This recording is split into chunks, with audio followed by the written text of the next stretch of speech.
skin. Run through the dark, through the sorrow.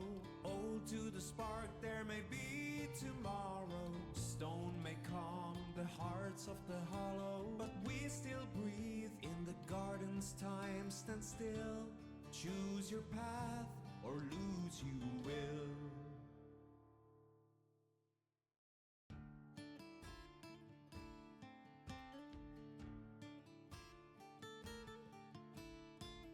In the gardens where the old roots lie, fade like fades and the air runs dry. Whispers turn every truth to stone. Call your name, you're not alone. Run through the dark, don't let it take you. Hold to the spark, it won't forsake you. Time's running thin, but the heart stays strong. But if we fall, we don't fall long. Don't you turn away now, the hour is thin. Your fate is written in the garden skin. Run through the dark, through the sorrow. Old to the spark, there may be tomorrow. Stone may calm the hearts of the hollow, but we still breathe in the garden's time. Stand still, choose your path, or lose you will.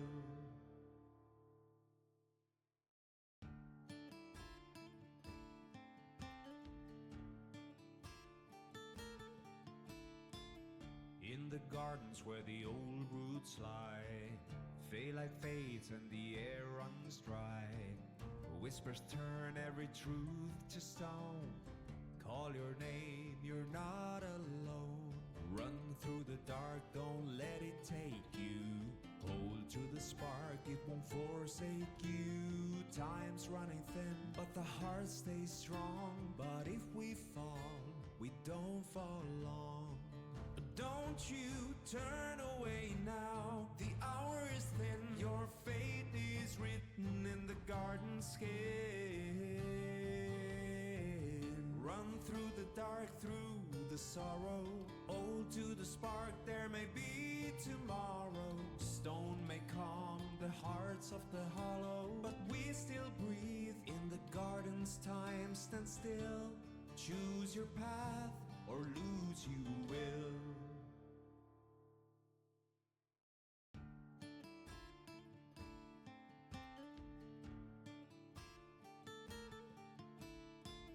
In the gardens where the old roots lie, fade like fades and the air runs dry.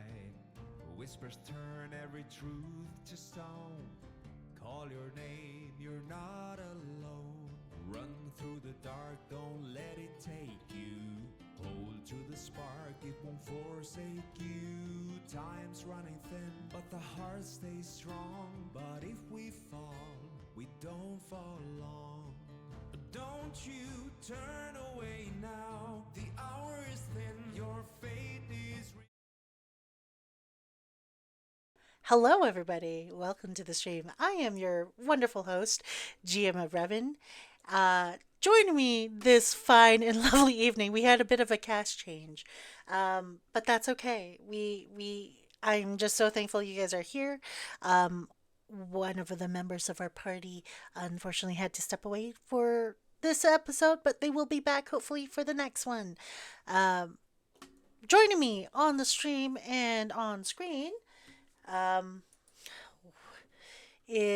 are my lovely friends, and already I just want to make sure that we are live and everything is good to go. There's no tech issues happening, right? No tech issues. Excellent. So it was just my other computer. We're fine. Right. So, like I said, joining me today, I've got a couple of amazing players here. We're going to be playing a game of Ironsworn. Um, okay. What we will be doing, for all intents and purposes, for those of you who are joining and those of you who are playing, um, is we're going to be taking a look at the world of Artalia. And which is a homebrew world that I've been working on for some time. And we are going to be exploring that with these lovely and fine people who are with me today. So, without further ado, because I'm pretty sure people want to know who you guys are and what you're playing and what you're into, um, I will ask Yampa to introduce yourself. Me? Yeah. So, what I'd like you to do is tell the folks here who you are, and the name of the character you're playing, and what you're excited to learn about this game and the system that we're going to be doing. Oh my. Well, I'm Yampa. I'm going to be playing Juracan. Um, he's a bearkin or sign with a storm king, and he's a druid of the Earth clan. Um, yeah. What am I excited about? Definitely learning new systems and playing with two of my friends again. I haven't seen them in a while. So yeah, excited for that. Thank you so very much. Ree, you were just recently in a stream with the lovely Yeah, people over at Quest D and Quest quest Accepted accepted D&D. D&D. So we're going to shout them out Mm-hmm. right now. Shout Yeah. out to Quest X. How many? How many? Yep, double D's. Those guys are awesome. Definitely check them out if you haven't yet. Yeah, I just did the world's fastest costume change. To jump from one stream to another. And excited about everything I do. I just love telling stories with my friends, creating characters, and I'm super excited to be here. I do art on my channel sometimes. I'm in several other actual plays, Mortal Roles, and on Mondays, and Odyssey of the Dragon Lords with Crafters on Wednesdays. And I'm super excited to be back here, playing with these guys and playing with Yampa, who I haven't gotten to play with in quite a while. So, well, yeah. Thank you so much. Do you know who you're playing? Yes, I should have probably mentioned that. My character's name is Halo. Hello, hello, hello, Yep. hello, hello. Okay, wrong song. Thank you so much for joining us and for wanting to know more about this game. I'm so happy you're here. You look lovely and amazing. Juracan, Yampa, you look equally lovely and amazing and well rested. um, I forgot to do a couple of shenanigans in the background, but what I'm going to do is I'm going to take you into the world of Artelia, tell you a little bit more about it, the location that you're in and that you'll find yourself in, and we will get you guys sorted and started there. So, there are a couple of things you need to know about Artelia. At least the side of Artelia that you are presently in. The world itself has been a place you've lived in for all of your life. There's things about it that are good, things about it that are bad, and most things about it are terrifying to some extent. Port Nox is a city located in the far south of the continent of Ulnis. The winds here are fairly strong. The waters here are so close to the edge of the gloaming ocean that sparks ever so often with random storms of magical light. People love being here so close to the water because this is where legends are made. Some of the people that you know about this town, they are part of a military council. The governing bodies here, their main source of industry, income, resources come from the great ocean just south where the winds blow cold and hot at any given moment. Vertexes swirl across the water in sprays and displays of magic. One of the leaders of these one of the leaders of this town is Captain Bobicus, which is a very noble looking individual.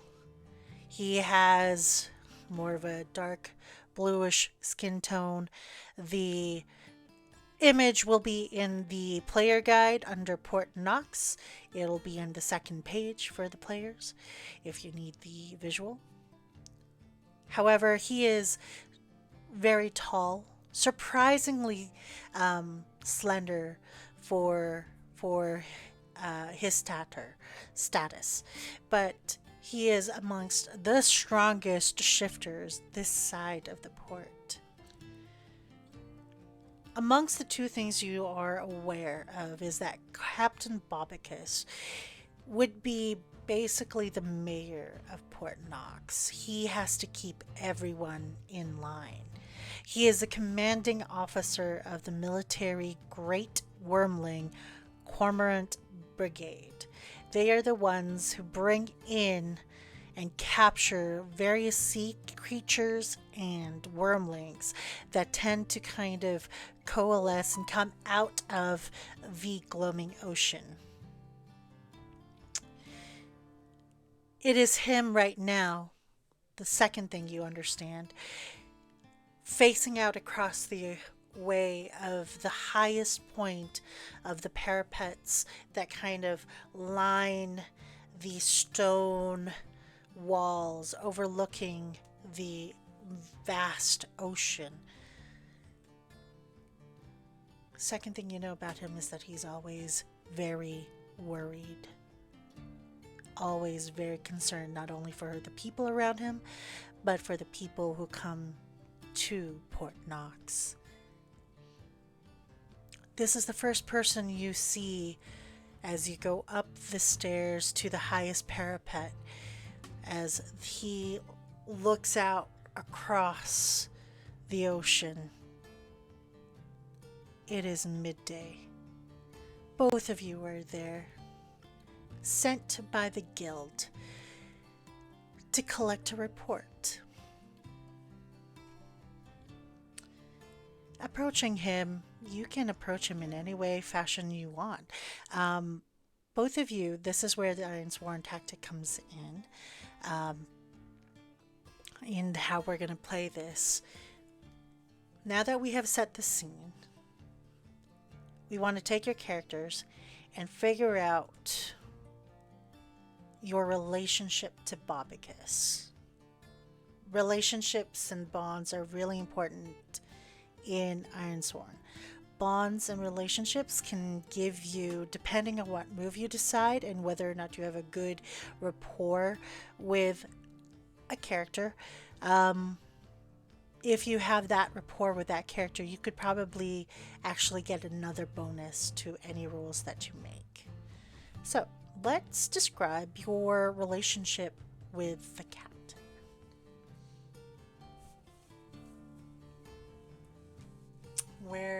How do you think you've met this fellow?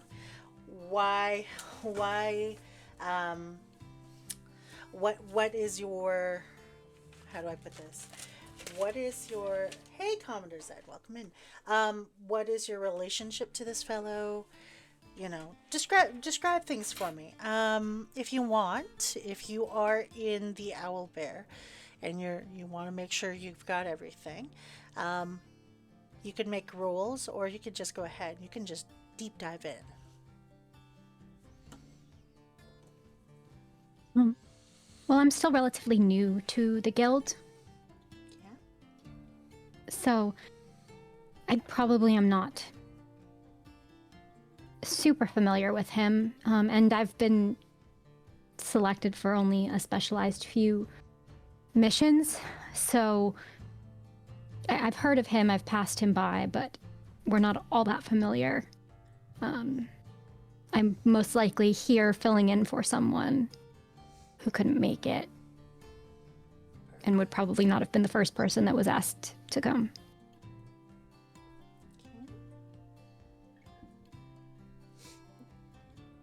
I'm not sure where I would stand. I don't know how. Like, how long have I been in the city of Port Nox? How long would you like to be? We've established that I'm kind of a little bit nomadic. I'd say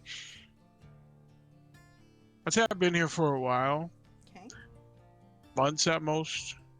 Let's say that I met him. Uh, is the captain a drinker? Oh, yeah, he is. He is. His favorite pint, and you know this very well about him. Uh, Partially because you've seen him shift. He is a walrus, after all. However, he is friends with as many people as possible, and the way he moves, how he changes, doesn't really affect his relationship with others. But his favorite pint is crafted by one of the best brewers in Port Nox, an eagle folk by the name of Orlaf. ORLAF. And Orlaf is known for the Whiskers Ale, or whiskey, essentially, but he calls it Whiskers Ale. A very strong brew crafted by sea wheat that has been fermented over some time. It's a very pungent smelling brew, but it is very strong and really, really good after 10 years. Well, then I'll even venture to say that maybe I spent a few nights drinking with the captain, and as I approach him, I'll even say that maybe I have like a little cask of this Whiskers Ale, and it'll be something like, Captain, I have some of the Whiskers for you. I'm on duty. Nobody sees us up here. He looks around. Well, I mean, I'm. So, how.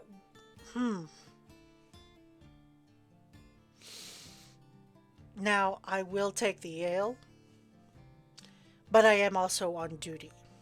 He will look at you. Right. He will kind of look at you grumpily. Then he takes a I look understand. around. Both of you are here to gather some information from him, gather some intel. Because you have given him some Whiskers Ale, Yampa, because you'll be able to do this role, you can gather information about the captain. We'll do your very first roll of the game. The move that we're doing is going to be an adventure move because you're looking for clues, you're going to be asking some questions, and you're going to be investigating some situations. The stat you can use, or the stat that will be affected, is your wits. And the resource that you could potentially gain from this is some momentum, which will help you in changing a bad roll into a good roll if you get high enough. So, what we will do is in the Owlbear, all my rolls will be public in this game. That's another thing for both of you. All rolls are publicly made by your story weaver, for this game because you are trying to complete a challenge. And in typical Ironsworn, if you were to play this by yourself or with a friend, all your rolls would be public anyway. Because you're trying to challenge the dice. You're trying to see if your action can succeed across the dice. This kind of rule, because you're just gathering just surface level information for now regarding what the captain looks like, and you can also use it to infer certain things about this particular situation. if your dice, which you will be rolling, your action dice is a d6, if your dice beats the challenge dice that I'll be rolling, then you will get something called a strong hit, or it will be a weak hit, depending on how your roll lands. On a strong hit, you get all the benefits of a strong hit. If you have a weak hit, you get one benefit or half that benefit, and perhaps a consequence or story note afterwards. So I will roll this, the challenge dice. You have to beat 2 5s. This is the challenge that you have to beat. Will be 2 5s. So you'll roll your action dice. You will be using wits. Before you roll it though, if you check your character sheet, do you have anything on your sheet based on all of the assets that you have? Do you have anything that will help you give possible advantage to this roll? Any bonuses you could possibly use that may assist you in compelling and securing possible information from the captain, either via discussion or via just observation. Well, I don't think that would make sense because I'm not intimidating, but I do have under folk heroes is when you gather information regarding background vow. Does this count for the vow? Yeah, so this is where vows come in. Everybody has a vow that they can create for their character. Your background vow is tied to your backstory. So if perhaps, and because we didn't do this during your session 0, you can actually create a vow right here and now. If your vow is to get as much information from Captain Bobicus, then that would be your vow. And because it's part of your vow to get information and to become friends with him, perhaps, because something about him, you like him, something about his style, he's grumpy, but you understood where he's coming from, kind of jive with him, that could be part of your vow to get closer to him. That could be a background. Yeah, I'm gonna say that since I move from place to place a lot, I make a point of making a really good friend wherever I stop, and for Port Nox is going to be the captain. Perfect. So I want to befriend him. That's going to be my vow, my background vow. Perfect. So on your character sheet that we made together, you'll see a section that says oaths and bonds. That's on the spreadsheet. You can write in that box there, befriend the captain. And what we'll do is we will set it to... It'll be a troublesome vow. I think it's rather easy to befriend him. If you succeed on this roll, you'll be able to check mark all of the up to a certain level, because you'll be basically trying to get to be his friend. You'll be check marking those boxes until they're filled up and you become friends with the captain. So anytime you have to do something that requires the captain, then you are able to get a bonus essentially each time. So what you'll do now is roll your d6, roll your wits, or you can roll with heart for this instance, because it's part of your background vow. I will definitely try to roll with heart. Okay. So does that mean that I add another d6, or do I just roll the d6 and add my heart? You just roll your d6 and we will add your heart. And then you also, because it's part of your background vow, you will take a +1 to roll. So then that one is added to the roll as well? Yeah. And then... So then I add 7. 7 beats the 2 5s. That is a very strong hit. with that roll, you can add +1 to your momentum.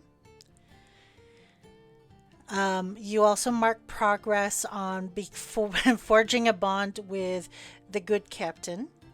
And what that means is you can, for the purposes of this game, it's different for every game, you'll be able to go up to halfway on that meter. So just check mark the progress boxes up to 5. First of all, you gave the man his favorite drink. Second of all, you came in and he looked over to Halo and was like, a new recruit? Very good. That to him, he's like, it's a new recruit. This person, well, I mean, they're not gonna make judgment, but like you're a leader essentially. He likes that. He likes people who lead. He's a grumpy old man who fights dragons for a living. So, you know, he's like, you know, this, you're getting on the up and up. He has some respect for you. Based on the gathering of information that you can tell, Captain Bobicus, throughout this interaction, he reveals 3 things for you. Number 1, he reveals that a couple of ships have gone across to where the gardens of Metaron are. So they've gone across the bay.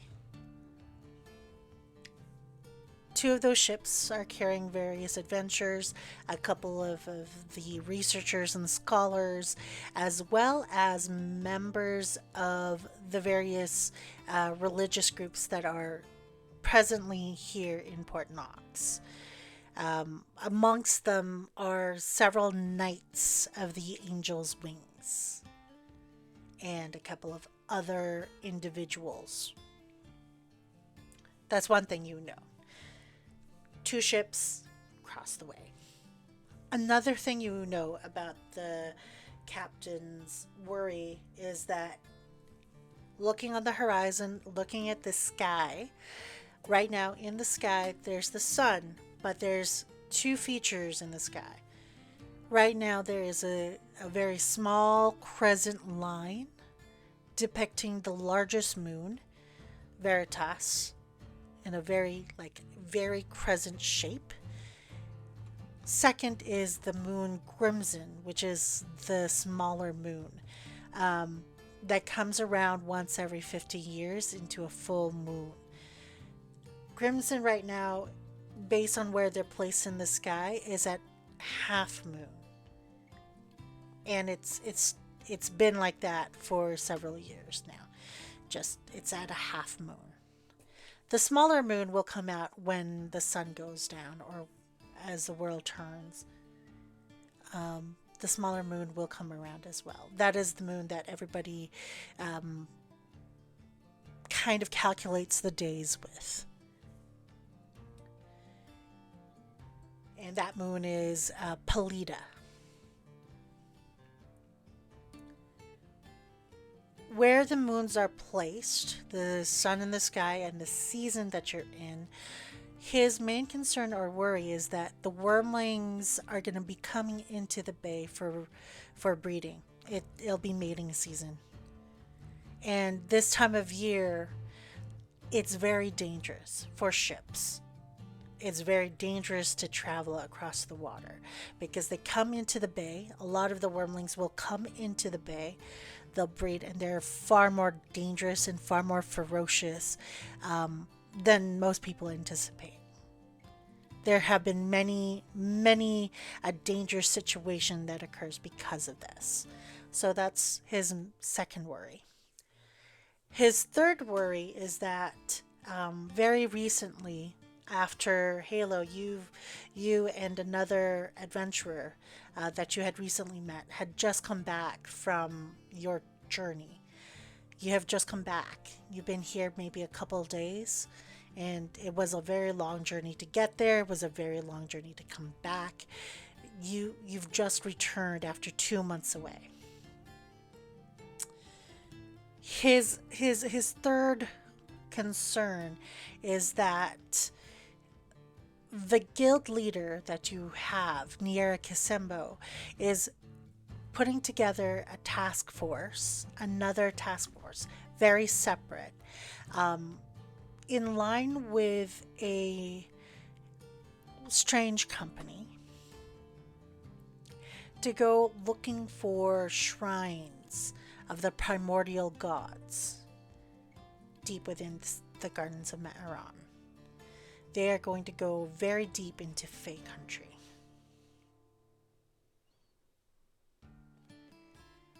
And he has to get them there.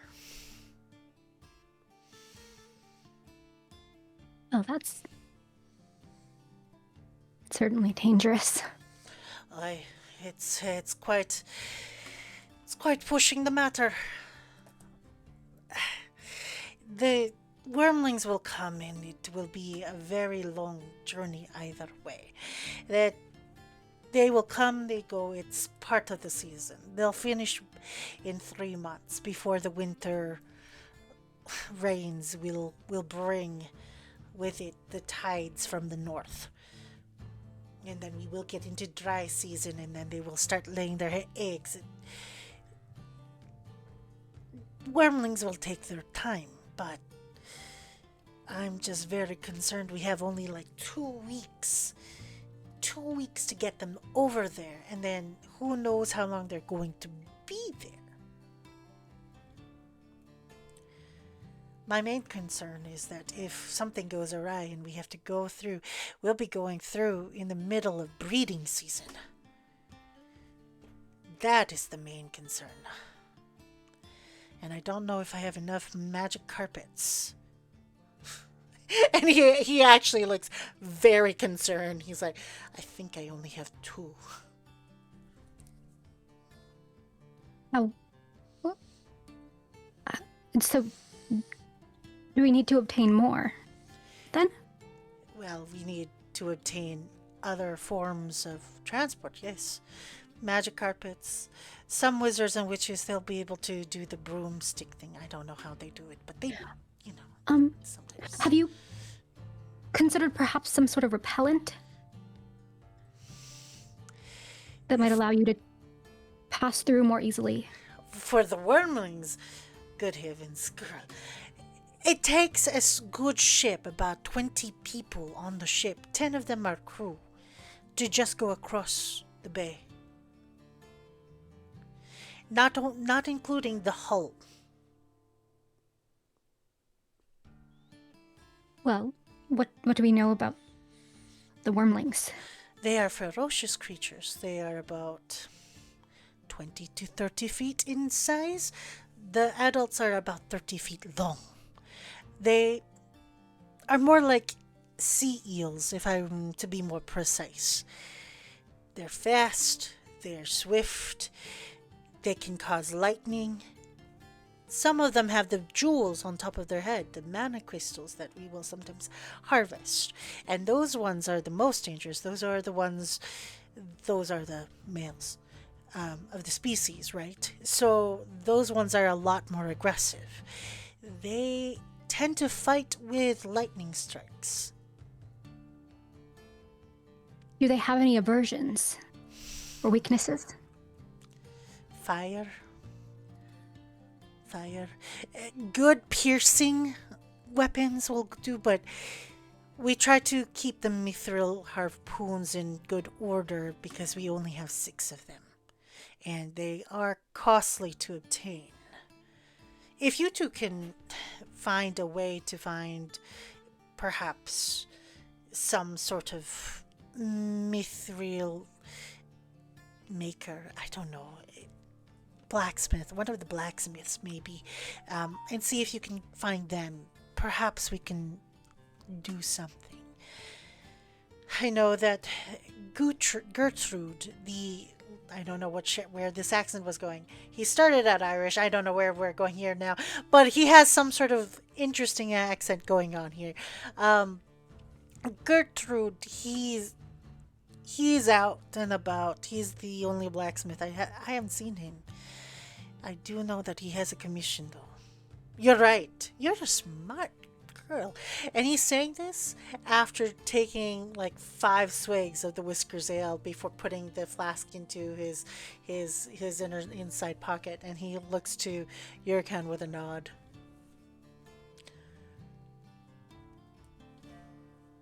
And Halo kind of gives Jurgen a little tiny thumbs up, like, guess it's going well. So this is over table. So we came up here to get information from him. Who sent us to get the information? Niera. Niera would have sent you. She's the guild master. She's the only one who can really send adventurers anywhere close to the captain, because the captain trusts her. Having said that, we don't know what your guild name is, so you guys get to choose what your guild name is, however way you want it. You guys are the ones who will affect the rest of the campaign by choosing the name. It's no pressure on us or anything. Absolutely Right? no pressure. None. No pressure.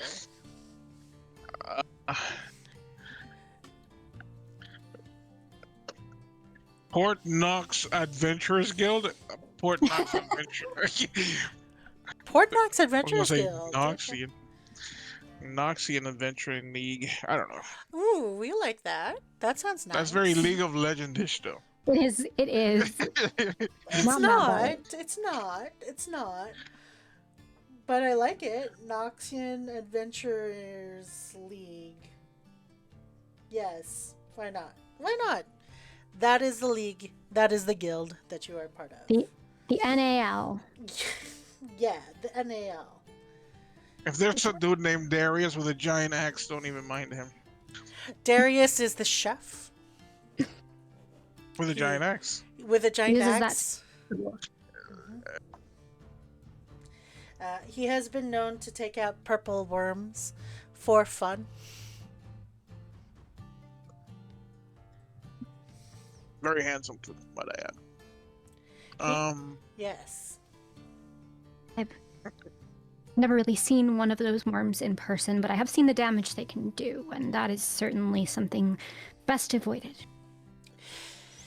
Yes, well, that's true. Now, above table, you were sent there by Niera from the NAL to gather some information regarding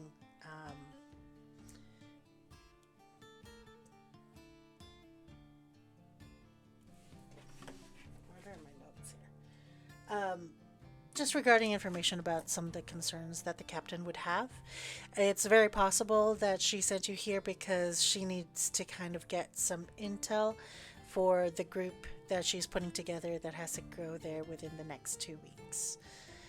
That small crew with a very specific purpose that she hasn't revealed to you guys, but she has just gone there. She has asked you to just get information from the captain on what he's thinking. And you did get some great information about that.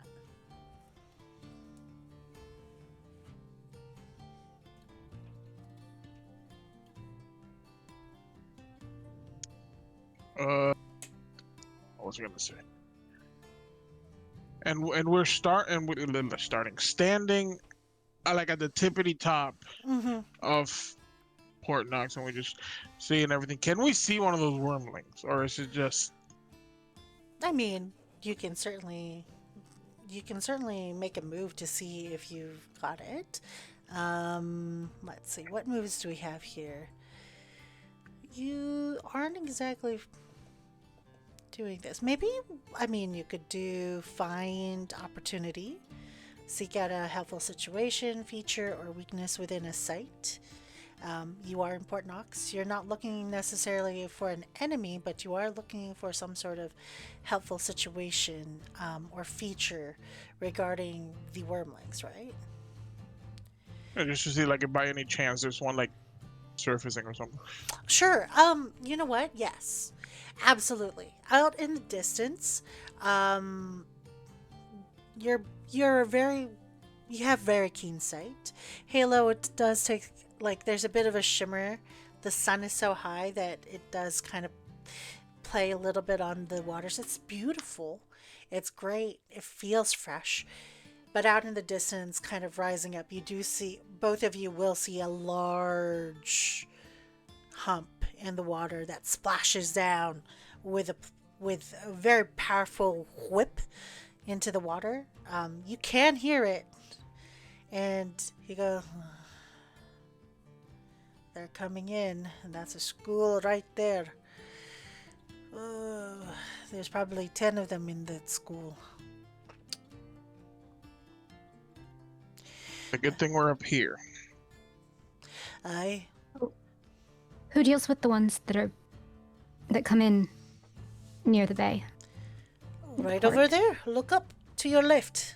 He looks up, points out 3 individuals riding atop massive birds, like huge winged entities, spanning about 40 feet in length and about 20 feet in width. Very large birds, powerfully are flying down, and you can kind of see one aim slightly. Those are the new young ones. They're probably only going to get one to just scare them off. If we get blood in the water, it's all over for us. So just watch. And he goes, you see a harpoon kind of whip down into the water, aiming straight downwards, and you can see that it's tied by a long rope. You see somebody wave their hand a little bit, perhaps a wandless caster, though you do see kind of a glint or a flash up in the sky as great thorns kind of push down towards the water below. And together with the harpoon and the great vines, they're able to entangle one of the bodies that have just kind of half risen out of the water. And as they do that, the third one whips it, seems to go, ah, as they jump off the bird that they were flying on. Into the water? Towards the water, yes. Yeah. She just, that's Halo's. She's like holding him right. Juracan, you look and you see that it's another bear. A big, huge panda this time. And he wielding 2 large sticks. Ikrina sticks, but they look very heavy almost. As he kind of whirls down from the ground, dives in, looking at it. You've never seen a bear jump that high before. Landing full frontal on top of the scales of this thing as he whacks deep towards where one of the cluster of eyes are located on this wormling. It's a rather bloody, beautiful sight, isn't it? That was pretty awesome. I need to meet that bear. Ah, yes. Aha. Oh, you haven't met the rest of the brigade. Both of you, right? Maybe next time we should get you guys to see them. So, you have secured some information. The bear that you saw, his name is, Madabas. Because he's mad about the boss. I don't know. That's what he tells me. He says, I'm mad about the bus because I'm mad about the bus and I like tenors. Madabas. So,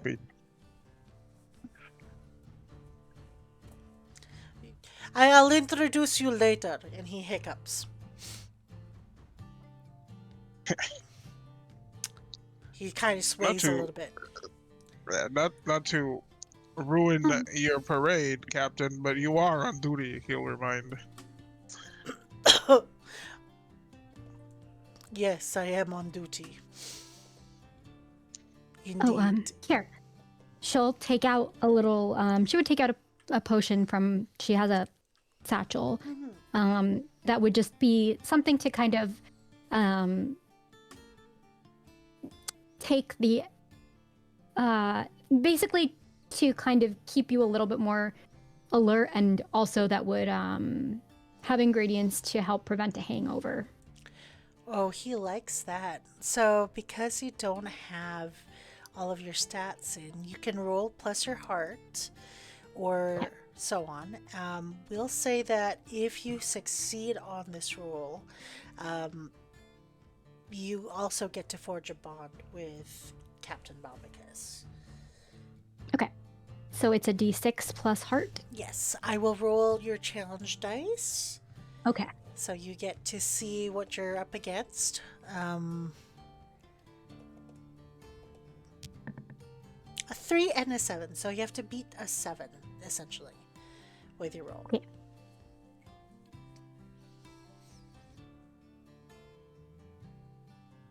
Yeah, that'll be in, because I rolled a 6 and then I have a plus, I believe, 5 to heart. Oh, no, 11. He likes you so much. He's like, you remind me of friends when they were younger. It's good to see a healer. He will take the potion. He stands up. Now, both of you get off my parapet. You get Officially? for your oath and bond, because you have bonded with this guy. You can also have it at half. That for your progress in forging a bond with this fellow. Very cool. Moving the scene forward, let's see where we are for time. We are about 46 minutes in, which is great. Probably another 15 minutes, and then we'll take a quick break for both of you, if that's good. Moving forward from the parapet, both of you have this time together. What do you envision is the conversation, or you can even just role play it because you guys are incredible role players. What are a couple of things you two would be discussing? Because you've learned a great deal. You learned that the wormling season is coming in. The mating season is coming in. It's going to be very dangerous within a month. There's a very short window for any more boats to go across the bay to Mehran, which means if there are any alternative routes to be taken in case of emergencies, Yara is probably going to ask you guys about that. Third thing is, you know that there's harpoons made of mithril, about which of them are six harpoons. You also know that there's only 2 flying carpets. You don't know what the size of these flying carpets are or what the mechanics of them are, but you do know there's only 2 of them, and he looked like even with those, you're not going to get very far. He's also very much concerned that this delegation that she's sending across, he sounds like he's concerned that they're not fully trained in something, or they're going into a very dangerous area because it's fake country. The way he says it sounds like, for both of your characters, essentially going into a deep zone where there's not much civilization. There will be not much help.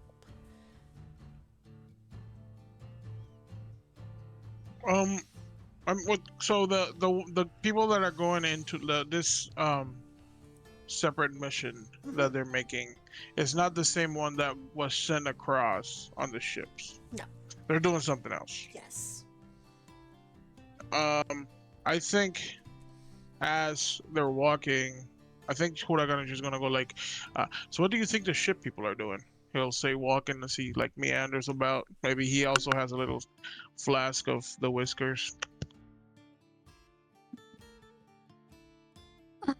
Well, actually, first, to establish, would this be, I think it'd be good to figure out if this is the first time that we are on a mission together. Which, I mean, it probably would be. I only recently joined the guild and just recently returned from another mission, so... I'd say that probably we've met each other in passing because you guys established that You went out with someone else and then Yep. returned like 2 months ago. So I'd say that probably while you were leaving, I was arriving to Port Nox. So I probably met in passing, and then this is like the first time they actually have some time, maybe. Working together. Okay, sorry. Perfect. And what was the question again, real quick? What do you think the boat people are doing? The ones going to Maron, or the ones? Is that what you're asking? Yeah, the ones that went on the boat to the other side. I don't know, but it must be something important for them to pass through Fey country. That's a dangerous game to be playing. Or a desperate one. True. It seems a little bit rushed, don't you think? And I don't want to be on top of any magical rugs, I'll tell you that much. You're not even a little curious? No. But you jump into one of those things. Well, if he did it, I can do it. To each his own. I don't think I could ever do something like that, but try to do what I can to help out afterward.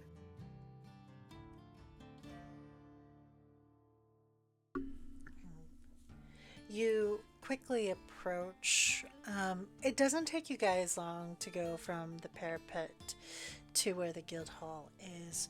The tallest parapet is probably about 3 city blocks away from the guild. The guild itself is kind of on a bit of a hill overlooking a square. And from this hill, you can kind of see where the adventuring lodges are. A lot of the adventurers who live in this place, they tend to live in communal lodging houses. It's kind of part of the deal for being an adventurer. Many people who are not, who are new to the adventuring life, they tend to be placed into different dorms. Sometimes if you have already enough money coming in with you, you get your own little room or your own little suite, however you want to do it. Those who want to be more outside, they will just sleep outside. There are tent encampments outside of the actual city proper. Although those tend to be evacuated once swarmling season comes in. And both of you guys have heard that in passing. Halo would be stationed probably not with the guild itself, but with the Knights of the Angel's Wing as her main home base, though she's frequenting the guild more often lately. Okay. Now, Juracan, where would you be stationed at? I think it only makes sense him being more keen with nature that he stays outside the walls. Great. Once again, But he does like drinking inside. There are tons of taverns and market stalls nearby. Port Nox, you find, is starting to become a very vibrant hub of activity and people and noise and music and food. There's a lot going on within the city. Approaching the guild itself, it's about 2 stories tall from one side, and then the tallest part of the hill, there's another 3rd floor kind of overlooking the square and the surrounding area. Upon approaching the guild, you're able to come inside. You know, the 1st floor is where most of the new adventurers come in, where people gather. It's a wide open space. There's one desk there for all the secretaries to kind of go to, and then a set of stairs that go to a 2nd level where some of the more smaller boardrooms are located. The top floor of the guild is where private boardroom of Niera's, where Niera usually conducts her meetings, is located. Niera does have an office. It's located directly on the second floor, beside the set of stairs that would go to the third. You approach the guild hall, you go up the stairs, you go to Niera's office. She's waiting for you. Enter.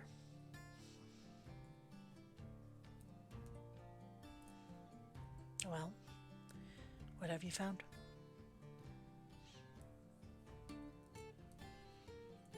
The I'll let you captain. do the talking.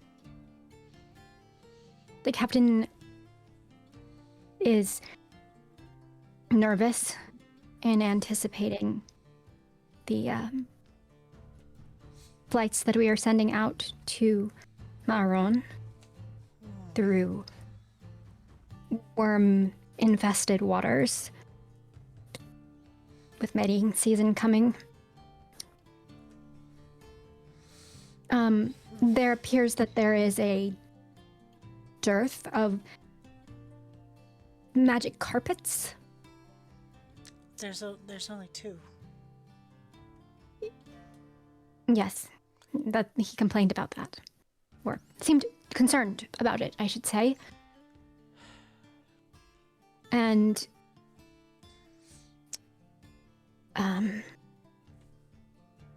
he asked us about perhaps commissioning mithril weapons.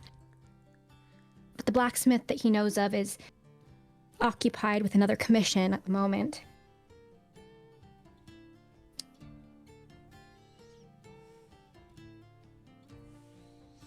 That man always wants the most expensive things.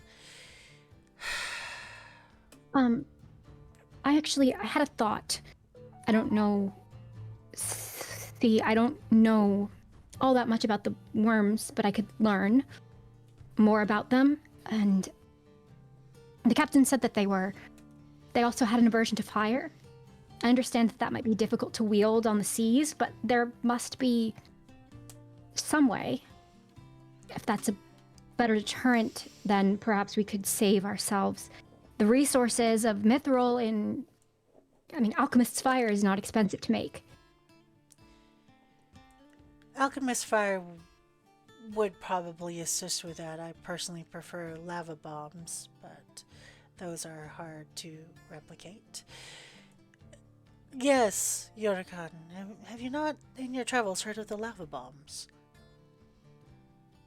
Unnecessary destruction. Yes, even the unsuperior ones cause mass amount of destruction, I remember. Well, alchemist fire, hey? Just an idea. It's a very good idea. A very good idea indeed. Who is a good alchemist here? You would know. You can tell me. This is on table. This is part of the thing with Ironsworn, is that we can envision and we can explain, kind of like we can make stuff up as we go along, and then that becomes part of the canon. Who's an alchemist within Port Nox? Who do you think is one? You can create this character off the top of your head if you'd like. I would like to say that Halo dabbles in alchemy. It's not her prime specialty, but because it can have uses in healing, she kind of makes herself a little bit aware of all of the different healing methods, and she would probably have someone within the Knights of the Angel's Wing who is more of an alchemical expert that she would have learned from. Great. Why don't you roll me a D100? Cool. And I'm just going to pull up Ironsworn. We're going to give a name to this person.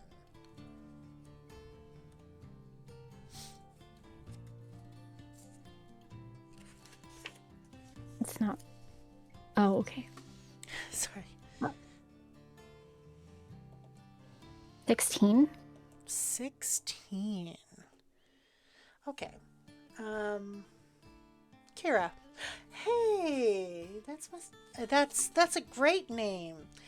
Too bad it's already being used. Kira. Or, no, it's not really being used. There's a Nira, not a Kira. Sorry. Yeah. Nira. Kira. Kira. There is a knight by the name of Kira who is a very well-known alchemist.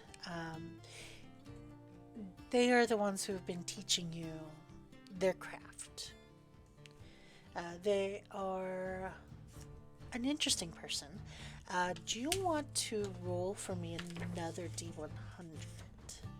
Mm-hmm. We're going to figure out this person's character.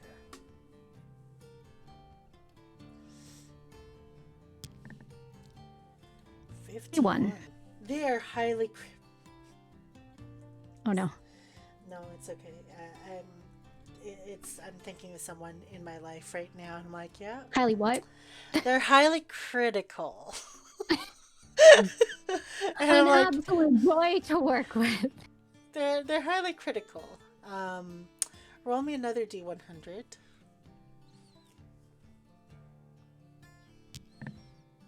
No, 77. And young. They're highly critical and also young. How young is Halo? She's fairly young. Probably her early 20s. Okay. This kid is about 16 in Elven years. And like a genius. Yeah, they're 160 years. They're 160 years old, genius brat. The child prodigy. Yeah. Absolutely hates other elves though. So that works out for me, I guess. They're still very highly critical of your potion work. Oh, I know. This means I wasn't immediately dismissed. Well, if you can get Kira to make a whole bunch of alchemist fire within 7 days. I think I can probably do that by trying to make some myself. We need quality, and I know that Kira can make. That's what I mean. One alchemist flask from Kira will double. If I make one myself, she'll see everything that's wrong with it, and she will have to redo it. That's how she works. It will work better than me asking her. It's a weird way to get things done. See, if I ask her myself, she might, out of spite, tell me no, but if I try to do it and I show it to her, she'll need to show that she could do it better. Elves. And you see her, I am, this is something you need to know about Niera. Niera is a genasi. She is one of the earthen people. Her specialty lies in the earth. While she cannot make mithril, she can manipulate iron and silver. Those are the metals that she can manipulate. That is part of her heritage as an earth genasi. She takes out a scroll and a piece of parchment. You can kind of see her like really pound the table hard as she puts like a stamp on it. The seal of the wax barely dry as she whips it out towards you. Tell her she needs to make me this many before the end of the week. And on the piece of parchment you see 70 bottles of alchemist fire. And a good chunk of money underneath that. Take that downstairs to the girls. You will get this. You'll be able to get the exchange that you need. Get me as much of the material as possible, and if you can make 70 flasks of alchemist fire, then I will feel much better about our situation. Of course. Juracan, you are a great warrior. You saw how the wormlings are. I feel like you will be part of this expedition group in a couple of weeks. Um, we'll see how it goes. I don't want to just send anybody across the way there, but from how things are going, I will need someone to come with me to extract these idiots who are going into Fey Country. I need to know, do you think you could take on a wormhole?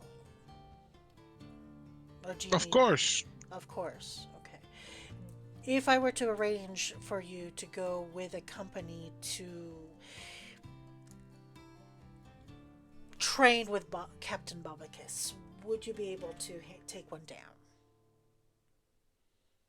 In the blink of an eye. Perfect. Okay. Well, that will be relieving if we can get at least one more wormling. Perhaps one of the males would be good. We'll be able then to make some thunderstones, and that might assist in the next journey ahead. Yes. If you're able to obtain the corpse of one, perhaps we could study it a little bit more thoroughly. You're going to be busy making alchemist fire. Do you want to be able to also study the corpse of a wormling? Can we take it out of the water? That's how we get our materials. Right. I mean, only if it's manageable. It could be a good opportunity to study it. If we'll see about that, and we'll see what your progress is with the alchemist fire. With that said, of course, both of you on your character sheets will now have to create a new bond or a new oath, because you are now doing tasks. Oaths are all about tasks. So to take down a wormling is going to be a very troublesome endeavor. But it could also be very dangerous as well. So we're going to make this dangerous because this will be your first time handling said creature. So for Yampa, I have made it so that your character sheet is highlighted with how many squares you will need to complete in the next hour. We will do rolls for that. And then for Ree, on your character sheet, you'll see that there's bonds, right? You will have to make alchemist fire, and we'll say that you already have a bond with Kira. So with that, I mean, there's still a level of danger to it because you are going to be, this will be your first time. So we'll just set your current task to dangerous as well, because if it goes awry, it's going to be just problems. Part of that will be to ensure you have part of that oath or that bond that you're doing for the alchemist chemicals is also to win Kira over. You're also forging a bond with her, so that bond is kind of like a two-parter. Because we don't know quite yet what your other things will be, during the break, when we have time, please just fill up the character sheet based with your ancestry, your background, and a couple of the paths you're thinking about. We'll just leave it to the Spirit of Healing, and then we'll adjust it as we go along. And in the meantime, we'll take a break here. This feels like a good natural spot for it. With those of you who are watching at home, thank you. We will be back. Soon you'll see. First session, my first character dying. Heck yeah. Thank you guys so much for joining us so far. We will be back in, let's say, 10 minutes. Whoa, where did y'all come from? Yeah, Oh, I did it. fuck! Oh, hi! Hi! We Hi, got ready. everybody. Welcome in. I'm just looking, I'm like, holy fuck, there's people. I have not been looking at stream. We are about to take a break. Thank you guys so much for joining us. Holy shit, thank you, quest accepted. You guys need to check them out. Yeah, and we do swear on this channel. Because I can't stop swearing. Oh boy. Please check out Quest Accepted D&D. This is their channel over here. Hold on. Wow. I did have your channel somewhere on the stream. We're going to shout them out and we're going to go on a break. Let's say 10 minutes for you guys. Is that good? Good 10-minute break? And then we'll get back into it. For those of you who are just tuning in, we'll be gone for a 10-minute break. Players, feel free to turn off your cameras if you wish, or cover your cameras however you'd like. You are currently on mute, and I will talk to the stream. So you guys can go ahead and take your break now. Meanwhile, to the rest of the stream, hi, I'm gmofreven. Welcome in. We will be back in about 10 minutes. After the break, you will hear about Ree's character, Halo, making 70 flasks of alchemist fire. And then Yampa's character, Juracan, will be fighting off giant wormlings. Gonna be a great time. Thank you all for joining us, and we'll see you soon.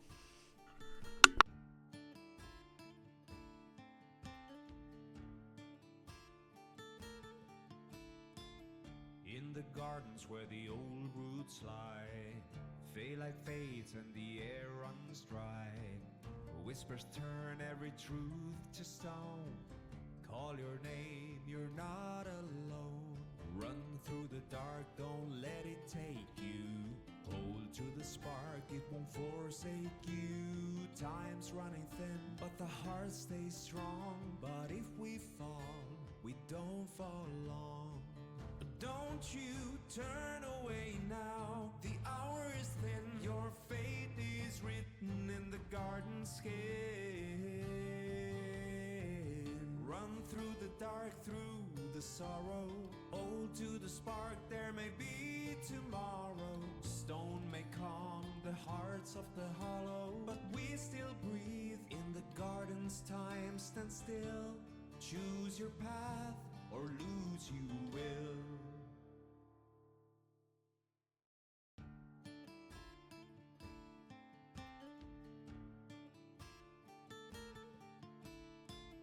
In the gardens where the old roots lie, fade like fades and the air runs dry.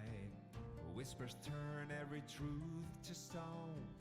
Call your name, you're not alone.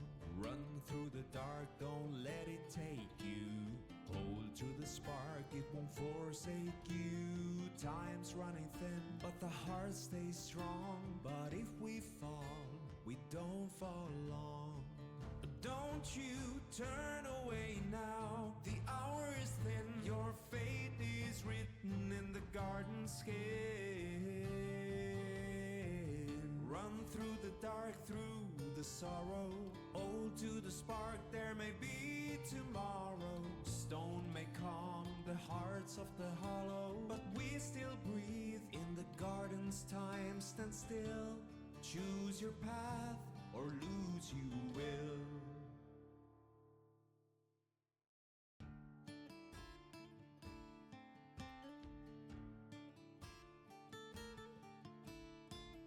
In the gardens where the old roots lie, fade like fades and the air runs dry.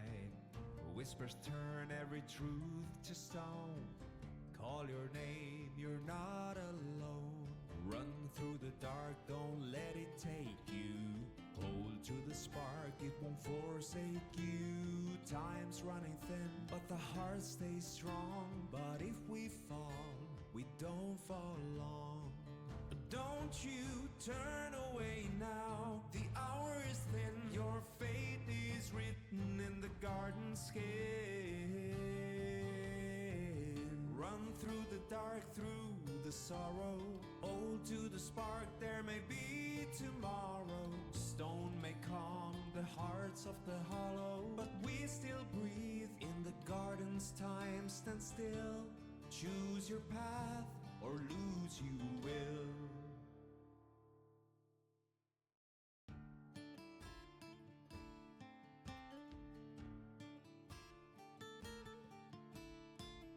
In the gardens where the old roots lie, fade like fades and the air runs dry. Whispers turn every truth to stone. Call your name, you're not alone. Run through the dark, don't let it take you. Hold to the spark, it won't forsake you. Time's running thin, but the heart stays strong. But if we fall, we don't fall long. Don't you turn away now, the hour is thin. Your fate is written in the garden skin. Run through the dark, through the sorrow. Old to the spark, there may be tomorrow. Stone may calm the hearts of the hollow, but we still breathe in the garden's time. Stand still, choose your path, or lose you will.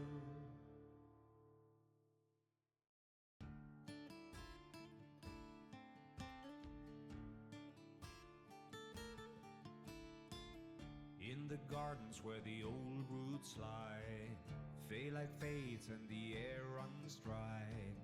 Whispers turn every truth to stone. Call your name, you're not alone. Run through the dark, don't let it take you.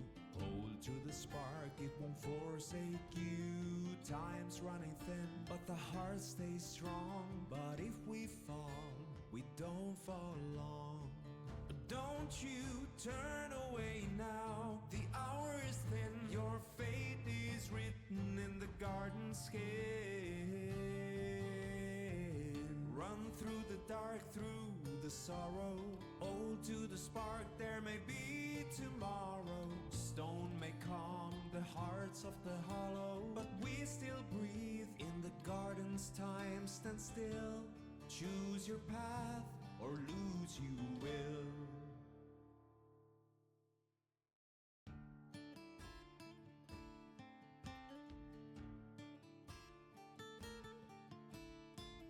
In the gardens where the old roots lie, fade like fades and the air runs dry. Whispers turn every truth to stone. Call your name, you're not alone. Run through the dark, don't let it take you. Hold to the spark, it won't forsake you. Time's running thin, but the heart stays strong. But if we fall, we don't fall long. Don't you turn away now, the hour is thin. Your fate is written in the garden skin. Run through the dark, through the sorrow. Old to the spark, there may be tomorrow. Stone may calm the hearts of the hollow, but we still breathe in the garden's time. Stand still, choose your path, or lose you will.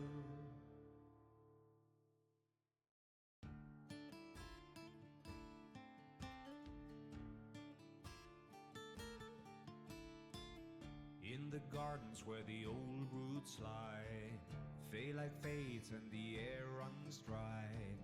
Whispers turn every truth to stone. Call your name, you're not alone.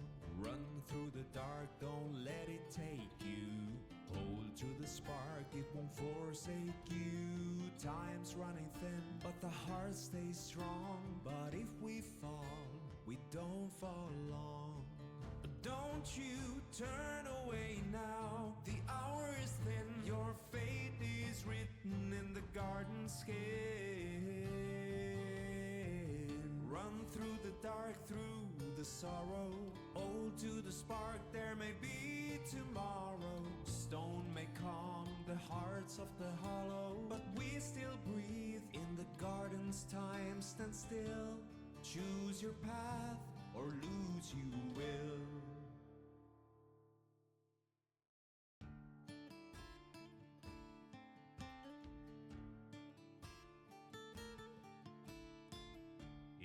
gardens where the old roots lie, fade like fades and the air runs dry. Whispers turn every truth to stone. Call your name, you're not alone. Run through the dark, don't let it take you. Hold to the spark, it won't forsake you. Time's running thin, but the heart stays strong. But if we fall, we don't fall long. Don't you turn away now, the hour is thin. Your fate is written in the garden skin. Run through the dark, through the sorrow. Hold to the spark, there may be tomorrow. Stone may calm the hearts of the hollow, but we still breathe in the garden's time. Stand still, choose your path, or lose you will.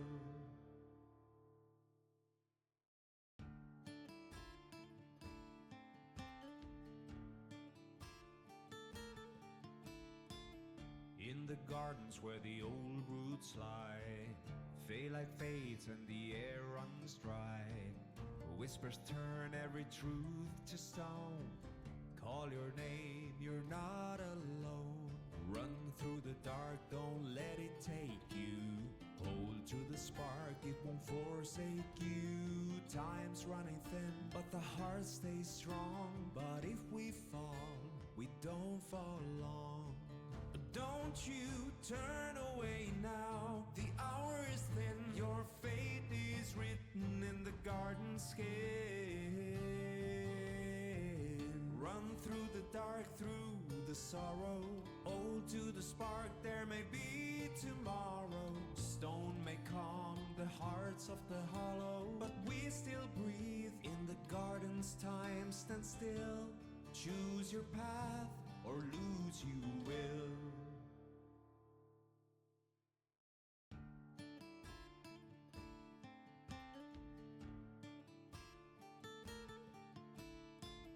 In the gardens where the old roots lie. Hello, everybody. We're back. Technically, we're all here. We're all present. I'm just I'm shenaniganing off screen. Is the words that I want to use. We are shenanigans off screen. But I really appreciate you all being here and waiting for us to show up. I know you are all very excited to see the lovely people who are playing this game. So I will get to their pretty faces in a minute. Meanwhile, while I have your attention, if you guys love Ironsworn, you can check it out. It is an awesome game. It is free. This is not sponsored. I just am compelled to tell people about it. It's a great game. It's known for being a solo kind of game, but you can play it with friends, as you can imagine. Am I trying to distract you from the fact that I'm not quite ready yet? Perhaps. Okay. We are going to be back in about one more second here. That is as good as that's going to get. For now, we will fix it later. And with that... Where are we? Where are you guys? Oh, there we are. Okay.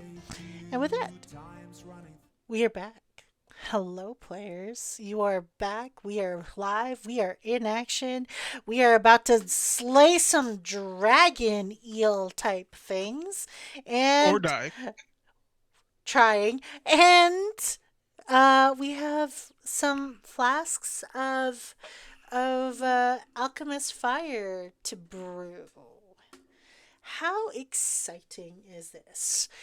We're going to do an initiative. Now, Ironsworn, typically, when you play it by yourself, you would be tracking the initiative of you or the enemy that you're facing. In this instance, we're going to be tracking the initiative of players and what they're going to be facing.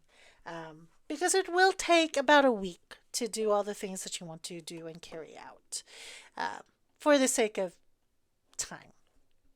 Now, 1 week within the world of Artelia is equal to about a month. Or not a month. is equal to about 10 days. That's a full week within the world of Artilia. We do use a 10-day kind of system in this world. Is it because I like a 10-day system? No, not in particular. It works for the world. And I do realize the screen is kind of funky right now. We will adjust that. And while I'm doing that off screen, do you players, do you have any questions? Oh, yeah. Do you have any questions for me?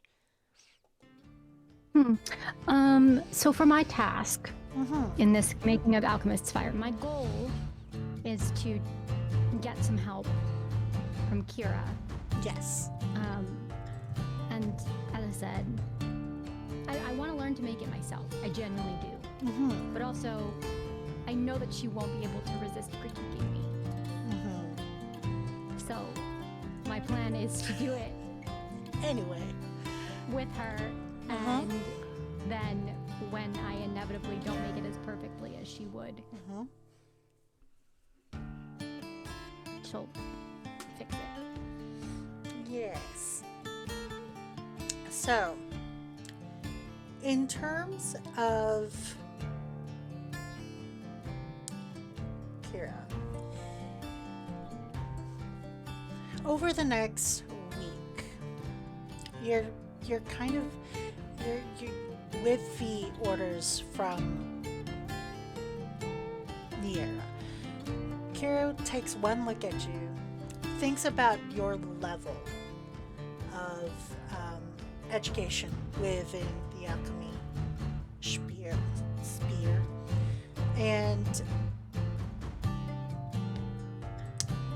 if you can prove to her that your second potion isn't going to suck, then she'll let you figure out the rest. Kira will kind of go to you and say, darling, here are the rules.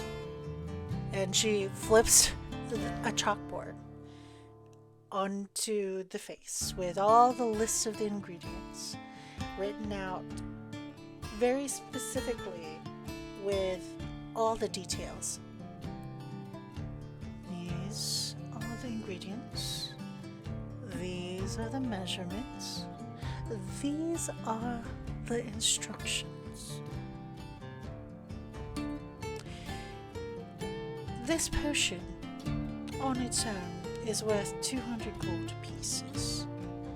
For time, for materials, and for non... how do I put it? For not causing an actual explosion in the laboratory it's being made. I am taking a rather large risk with you here, so what I will do, because I don't want my humble abode to be blown up, you, my dear, will have the wonderful access, and she pulls out on top, like just beside the chalkboard, and kind of heaves it over. A tent. Mobile. Heavy. If you have friends in the city, you should use them. Or hire someone. But I am trusting you with 400 gold pieces worth of materials and time. And a chalkboard of instructions. So, if you can prove in a tent, yes, a traveling mobile laboratory, one that you can actually blow up if you need to.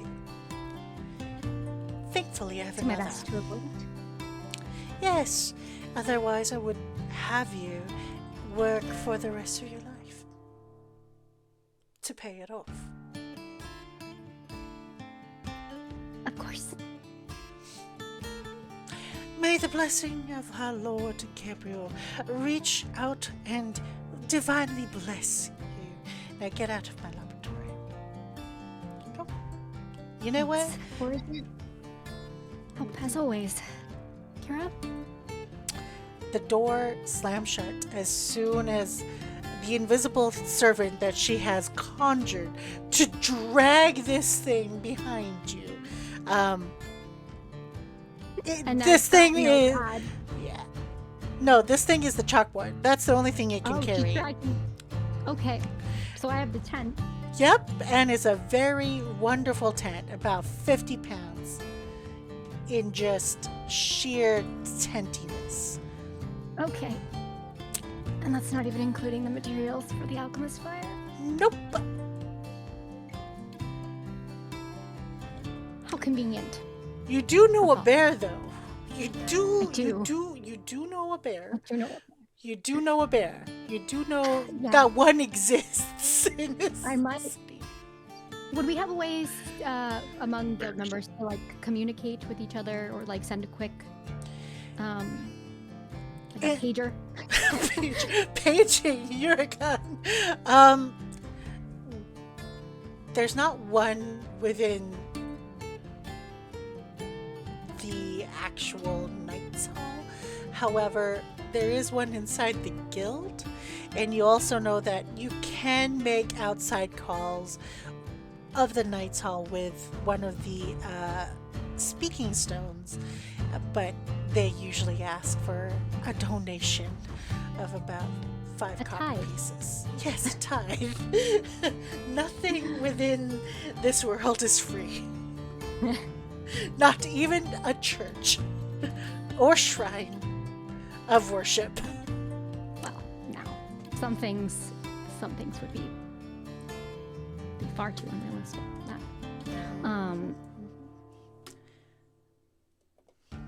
Cool. So, she'll pay the 5 copper pieces to send a message to Juracan. Juracan. You receive a message. The message that you receive is about 9 a.m. within the next day of receiving your marching orders. You're probably... Where would you be at 9 a.m. in the morning? Knowing that you're about to... You have to go, get some more lights.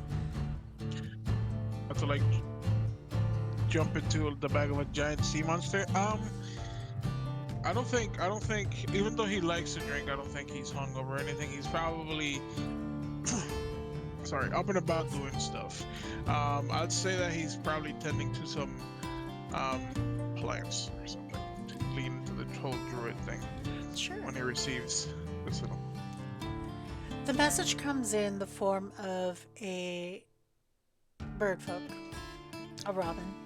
It comes chirping through. You see them flit nearby. There's a kind of like a set of gardens near the Adventurers Guild that is open for everybody to work with. The gardens are quite extensive. They go from around the base of the hill and even deep under. There's actually an entrance to the Underdark from beneath the guild hall. You're outside though. You're on the outside portion, closer to where they are cultivating some of the tree saplings that will eventually become part of a much smaller orchard. This robin folk kind of flits by and goes, "Well, what you doing, Toots?" Not much. "Oh, well, What can I help? Chip, I got a message for you." And that message is? What is the message that you sent to Juracan? It would be, hello, Juracan. Apologies to bother you. If you do have some time, soon, I could really use a hand in carrying a mobile laboratory and the supplies that come with it in order to complete the task that I was given by Nira. and she would share where she would be attempting to set everything up. I could use a hand moving, a mobile app, and supplies.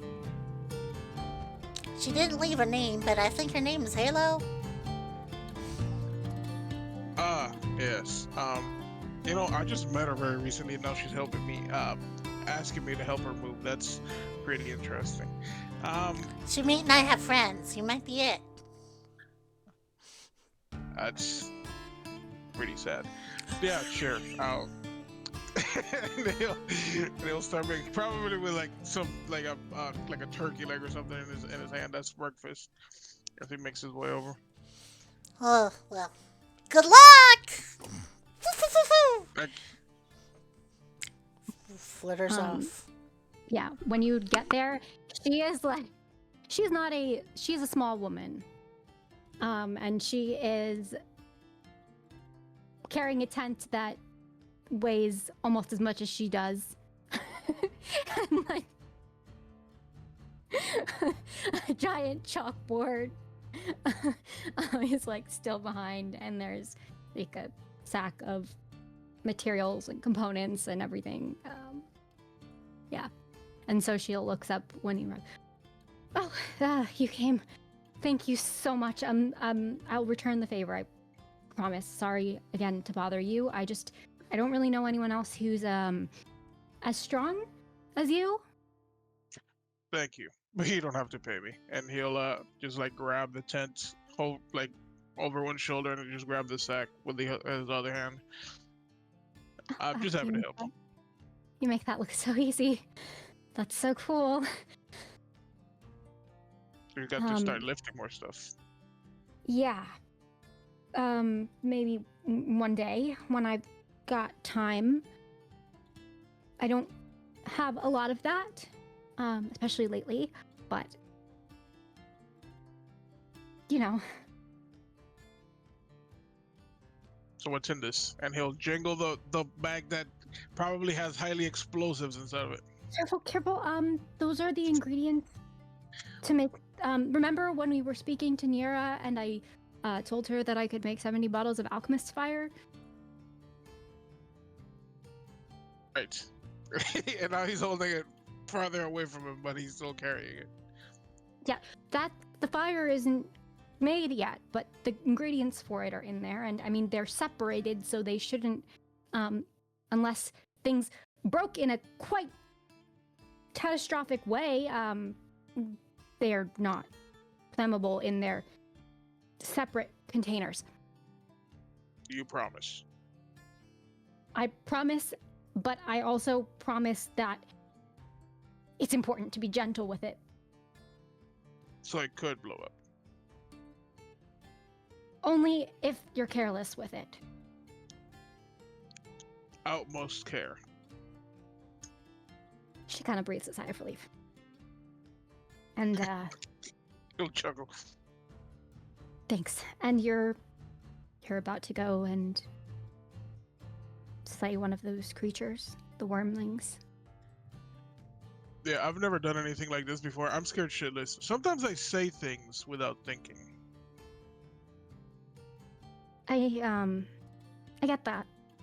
Sometimes, I mean, sometimes I think too much before saying things and then end up saying the wrong thing anyway. So I think that's okay. I mean, Thinking is always good, right? And if you live through your bad decisions, was it really a bad decision?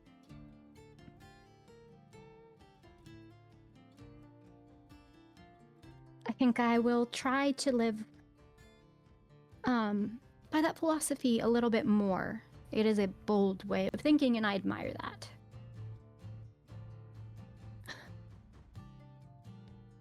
What Maybe you should, but so you've never fought one of these one of these wormlings before. What have you fought?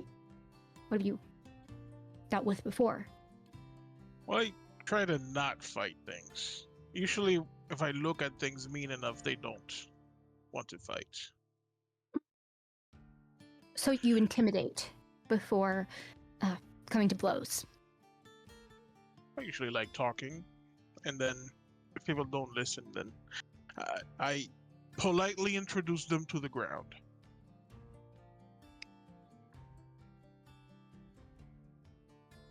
I see. What brought you to the guild? Adventure, really. I move a lot, much like Breeza. I travel wherever the wind takes me. That's really lovely, actually. You know about the god Breeza. He is a friend of a sort to Gabriel. He's acceptable, essentially. He's one of the acceptable ones. In fact, Breeza historically is a bear god who does wander. They perpetuate the ideas that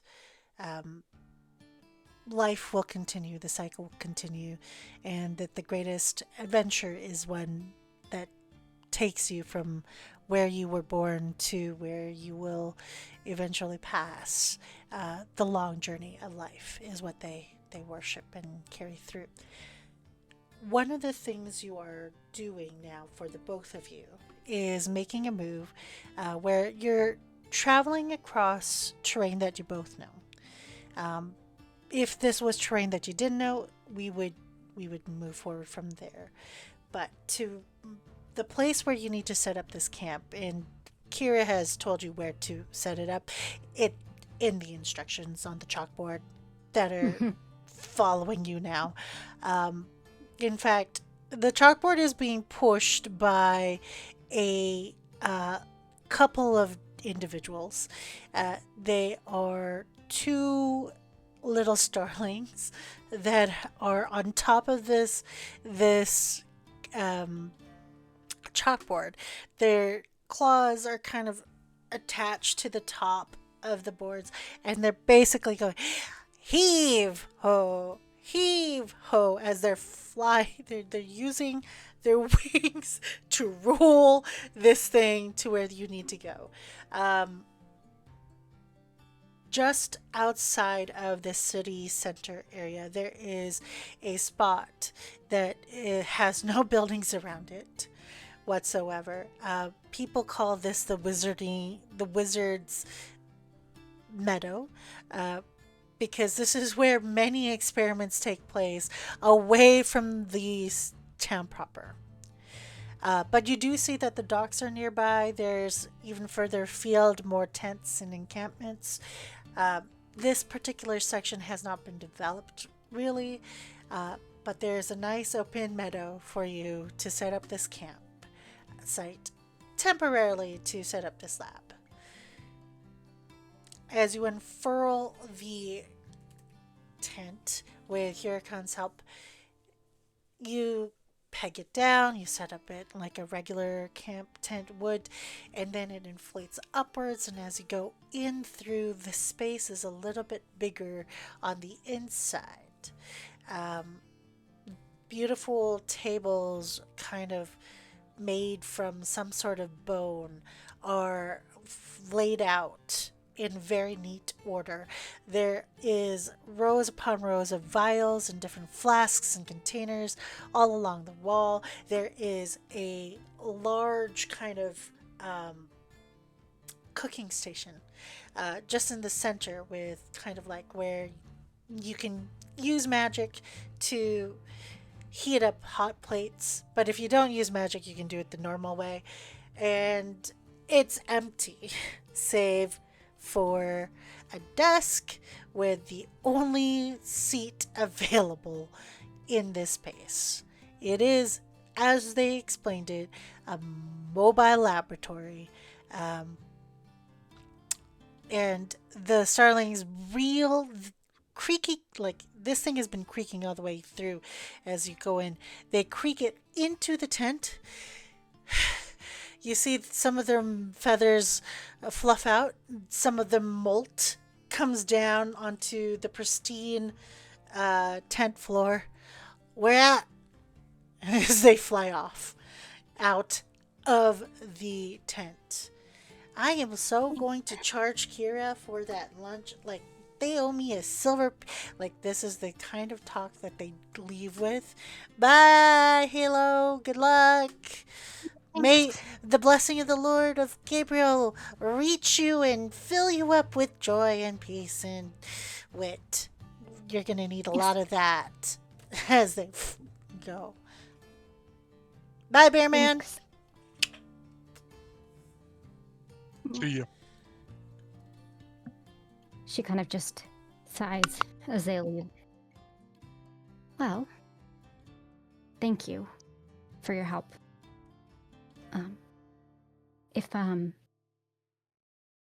If you get injured at all, if you need any sort of healing, you can come to me. I'll be able to help. I've treated wounds from those creatures before. That's kind of why I wanted to study it, see if, there's anything else that we could do, something preventative. But even in the worst case, just, you can call on me. Well, hopefully I don't drown or get eaten. Yeah, if you're eaten, I don't know how to fix that. So Yeah. don't do that one. But I'll try not to. Great. And you don't blow up.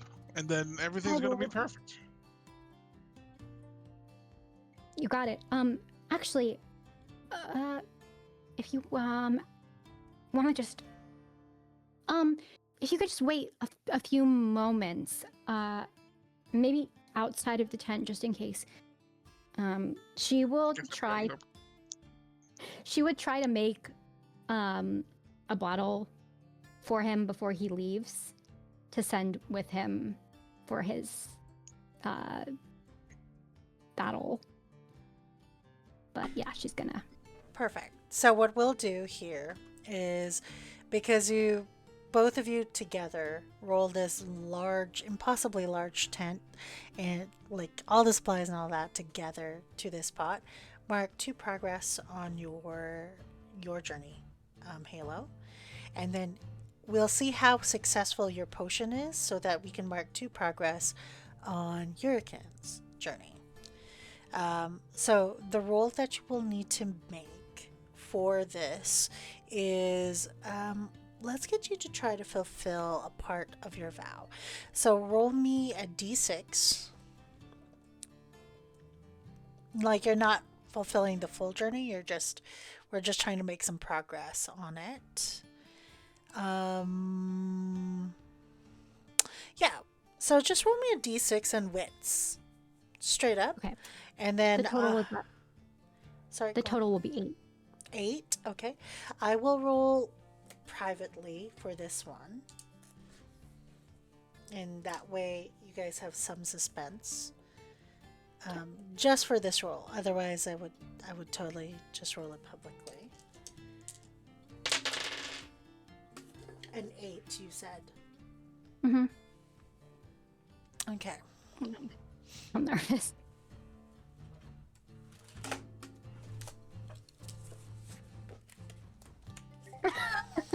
And everything blows up. Listen, I'm not saying anything, but I will say that I, as your game master for this, will ask. I think that's. we'll ask for a roll from Ree. Could Halo roll me a D100, please? Just to love, just a D100.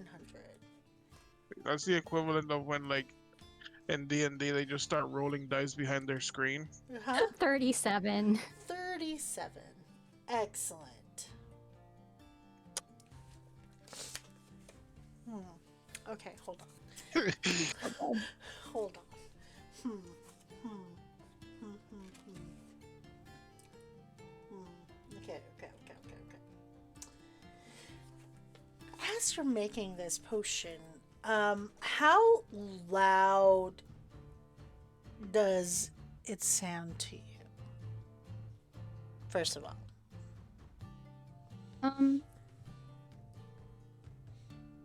Probably. I mean, loud-ish. I mean, the mixing process, but not. I wouldn't say that it would be too loud until probably a certain step where the ingredients start to come together and probably have to be contained very quickly. Okay. So this is what's going to happen. Yeah. Describe to me what happens when the potion starts to bubble in an unusual way. There is a puff of purple smoke that shouldn't be there. Alchemist fire is supposed to be neon green. Yeah. And it alerts. It will alert Juracan. Just an FYI. I think she would probably have. I mean, you can tell me if I'm wrong, but I would think that something that would be like a standard ingredient to have as an alchemist would be some sort of like chemical neutralizer to quickly, like, if you see a reaction starting to go wrong, to just abort mission and start over before it is catastrophic. So I think if she had something like that, that would be her go-to as soon as it looked wrong. Okay. You do have that, but as you're reaching out for it, I will let you know now. You beat one of the dice. Okay. Oh. Yes, you beat one of the dice. I rolled a 6. So your 8 does beat the 6. However, it does not beat the 10 that I rolled. So you go out, you reach forth, it's starting to bubble, it's purple, it's smoke. You do see part of the flask that you're working on starting to crack a little. Alchemist fire is very dangerous to begin with. These regions are dangerous to begin with. Juracan, you can hear that crack from where you are just because you have keen senses. You are of the earth sign folk. You heard it. You heard that crack, and you heard something go awry. Then the smell hits you. Juracan, can you please roll me a D100? This is where this is a weak hit. Oh boy. A 1. Oh, wow. Wow. A 1, you say? Interesting. Is that a good or bad? Well, could be. I know where it can be. I know where it could. It could be. It could be. It could be bad. It could be. It could be good. It could be. It's a weak hit, so it's not. It's not catastrophic or anything. But I will tell you, with a 1. Okay. Oh. I don't like the sound of that at all. You know what? I'll go with that. Okay. You are a bear. You've always been a bear. You will always be a bear. You are part of a noble existence. Until you can't breathe. As gills start forming along the ridges of your neck. Do I feel them forming? Yeah, you feel them forming, and for a moment you can breathe through your nose, and you're also simultaneously feeling weird things coming up against the side of your neck. Sorry for the body horror. I do apologize. It was part of the 1, and you look around. Thankfully, right beside the flat of this Wizard's Meadow. It looks like there's a pond nearby. Yeah, I think after a few brief moments of panicking, I think he'll connect the dots and he'll jump into the pond. The potion itself, because you're the one handling it, Halo, you too are starting to feel that same sensation going across your neck a little bit before you knock the neutralizer very quickly in, dissipating the smoke. You were in the line of fire. It should have affected you right away. However, because the smell did have time to go out, it affected someone else. You don't know that. Unfortunately, he wasn't around. But you did hear a splash. And probably like a very choked "what the hell" as he runs. She'll, I think, hearing that, she would peek out of the tent. So, what does she see? Peeking out of the tent, you see him like on all fours, like a bear that either charging or running away from something that scared it, just like galloping towards the pond, and he just like dives into it. The pond is fine. It's a bit small. It's a bit small. About 6 feet deep, but 10 feet wide. So small, but you're able to submerge yourself enough that standing, you could just stand right in it if you wanted to.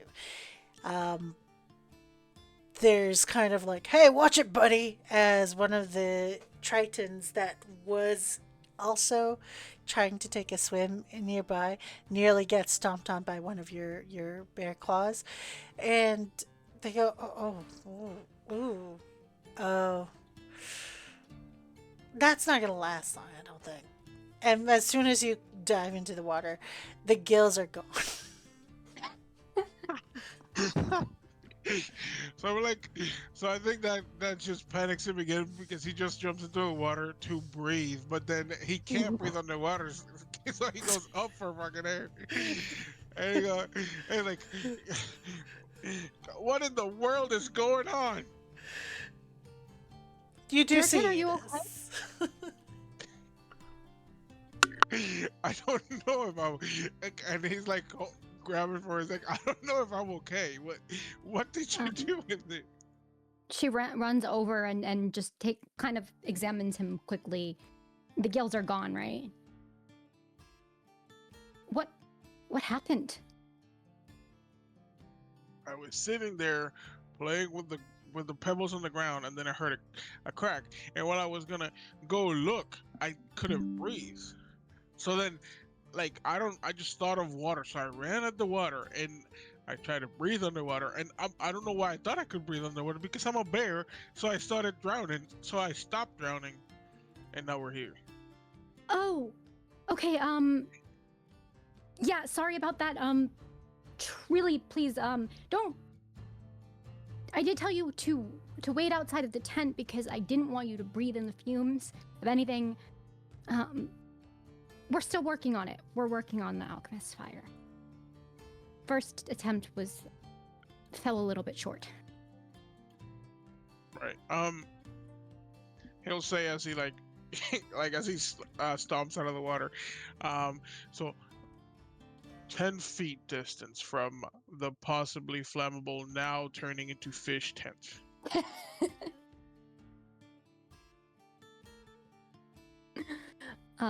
She would go back in and try again. The vapors of the potion that you've created dissipate, and you look at the instructions again. You took a little too much of the gillyweed that you only need a little bit, but you realize there was a ratio situation, and instead of making alchemist fire, because you put in a little too much, it was going to be a potion of water of breathing.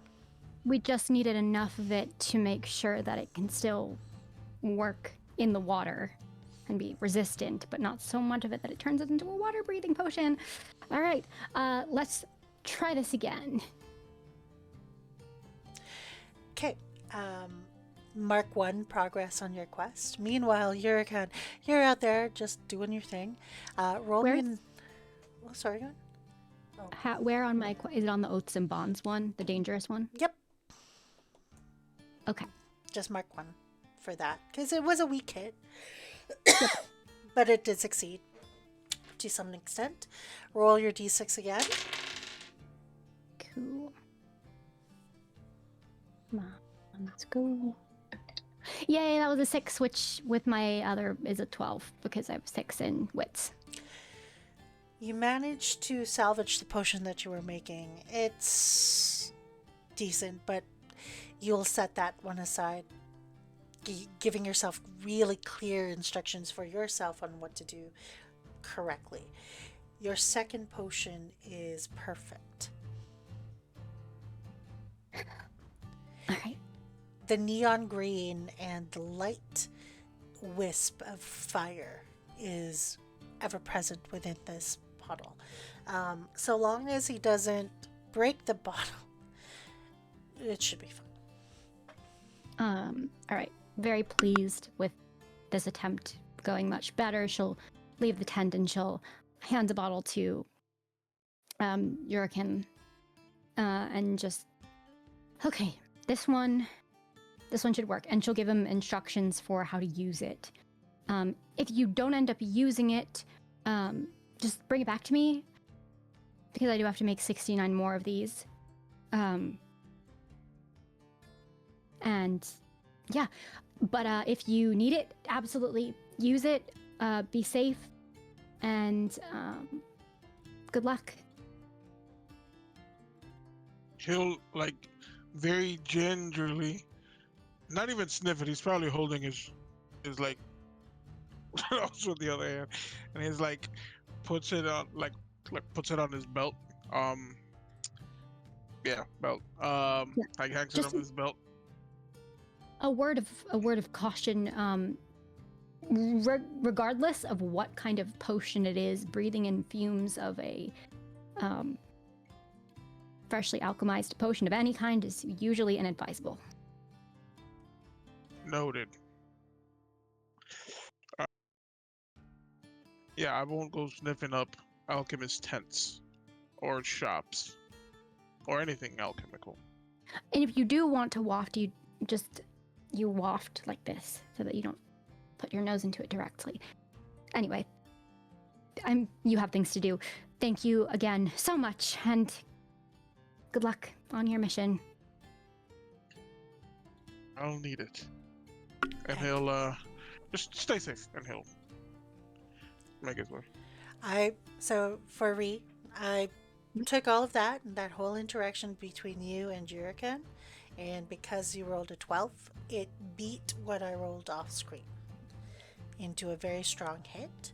Therefore, the progress bar on your side is now full for troublesome.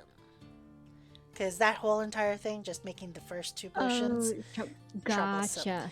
and so the next section, we'll do a roll for that part. We'll move forward with Juracan first. We're going to put the camera towards him, see what he's up to. But the next time we get back to you, I'll just make you roll another d6 to see how far along you get. And then because we're at about 2 hours, we'll probably finish in about 15 minutes. Okay? And I also want to make sure that you get as much action as you possibly can. So we're going to fast forward a Remember little that bit. turning into a fish is an action? Yes, it was. Because you have also the Alchemist Fire, you too, on your journey, your dangerous mission where you're bringing down the wormling, plus you helped your friend out, will get you at least 6 on the troublesome line. We'll just mark those things off. Fighting off a wormling that you've never done before is going to be kind of an adventure in and of itself. Approaching the training grounds, which you were told will be closer to the dock, does take a little bit of time. Once you get there, you see Captain Bobicus And he looks at you. Are you ready to go flying, bear? Yes, of course. I love flying. Perfect. So this is Madabas. And you see the panda with the Ekrima sticks going, hey, what's up? I'll give him a very earth sign meeting, which is probably something like a bro fist and then like chest bump or something. As he chests out. I don't know why I did that Yeah. noise. Um, uh, they they pump their chest out and they meet you halfway, and they go, brother. This is a big, large bird. And he turns to the bird that you are going to fly today. Don't try to drown and don't try to be a hero. If you are going to learn these things will take time. The bird that you're looking at is basically a giant cormorant. And if you don't know what that is, I will find you a picture and I will somehow send it to you without showing chat. Or maybe I'll show chat, who knows. But it's basically how do I want to do this? We'll just do it here. Okay. In general chat, in the main one, I'll ping you. This is a cormorant. I spelled it wrong. But it's a giant bird, large. This one is giant. So it's like we established, it's rather large for its size. It's a water bird. They will attach some rigging to you. This will make you feel lighter for the bird to carry you. Otherwise, it's not gonna work. It gives you a little bit of a lightness, and you feel for the very first time you're rather feeling light on your feet. If you use your edge, you will get a +1 to your roll. That's for the rigging. All right, Metabus, teach him how to do what you need to do. Metabus I'm a quick learner. looks at you and goes, get on the bird. I will get on the bird. Great. Roll me a d6. Oh boy.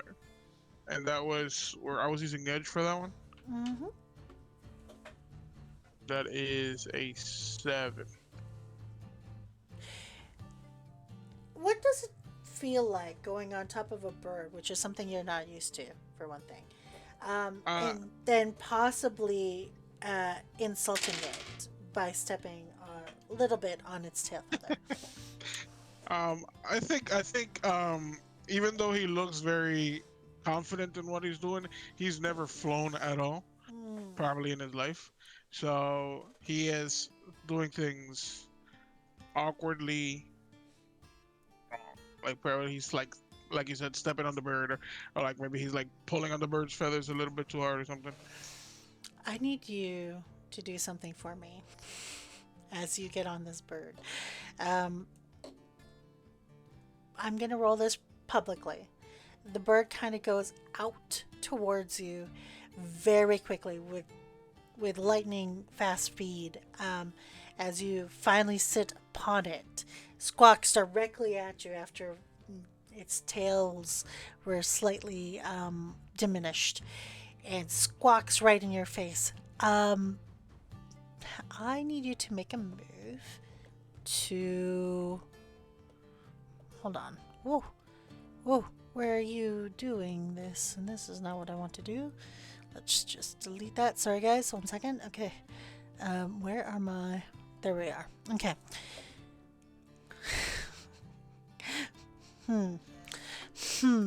How do I want to do this? Here's a question for you. Would you fight a bird if it tries to attack your face? Let me see my assets I got. Let me see how I think he would react. Actually, I do have some. I do have from the Earth clan. I have you have a powerful and intimidating bond with nature. When an animal, beast, or plant attempts to attack you, you may face danger. Okay. Alright, to prevent them from doing so. So I will try to do that. I will try to Perfect. mean mug this bird to stop it in its tracks. Absolutely. I will roll this dice publicly for you. You have to roll a d. Hello, Dark Domain RPGs. Thank you so much for joining us. Wow. Thank you, guys. Thank you so much for the raid.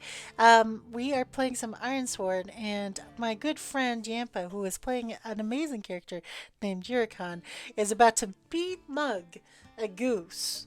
Well, like a bird, basically. Not a goose, but like a. It's a cormorant. It's a water bird. Yeah. Plus your And heart. that's 10. Okay. So we're really Yeah. testing my voice acting skills today. The bird looks at you. It goes ah, ah, ah. I think they have like a squawking match for a second there, and Huracan goes like quack as well, kind of like, but not like just screaming it, kind of like reprimanding it, kind of like bad boy kind of thing. Corner of your eye, you see Matabas look at you, and Matabas has an Australian accent, which I'm not going to do. This is how I see Matabas. He's got like a deep Aussie accent. Goes,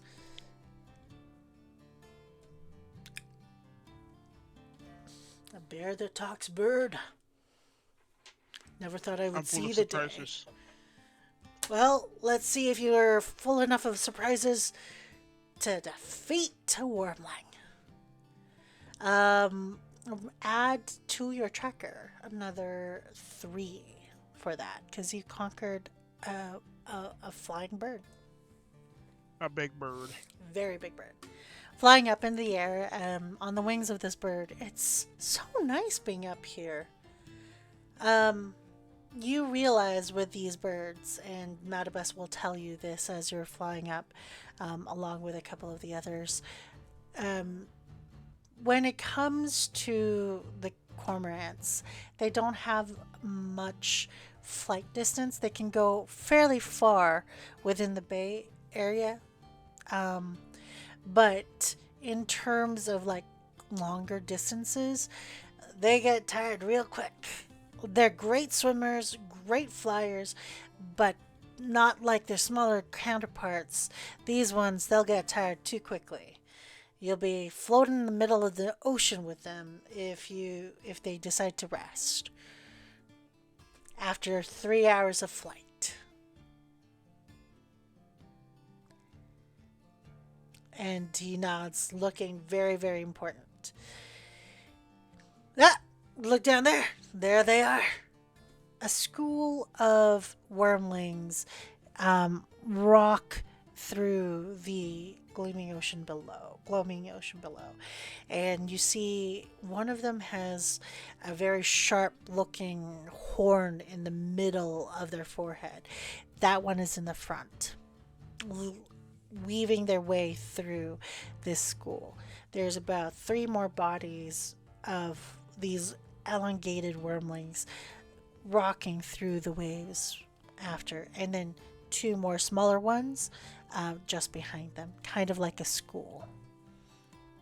Well, that one's got a leader. We don't want that, but we'll get you for the smaller ones. That one is probably older. Kind of looks and points down to one of the eels that are not quite part of the school, but like swimming as fast as they can to catch up. We'll get that one. You ready?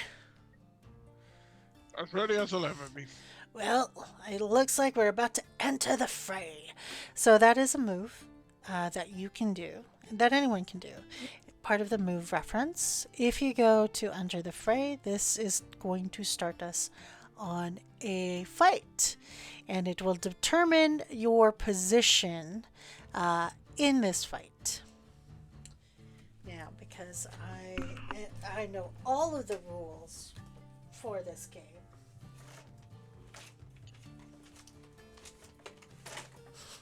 I will bring out the rule book just to make sure I have them. Of course. So this is enter the fray. That will be in the load star for both of you if you want to have it open.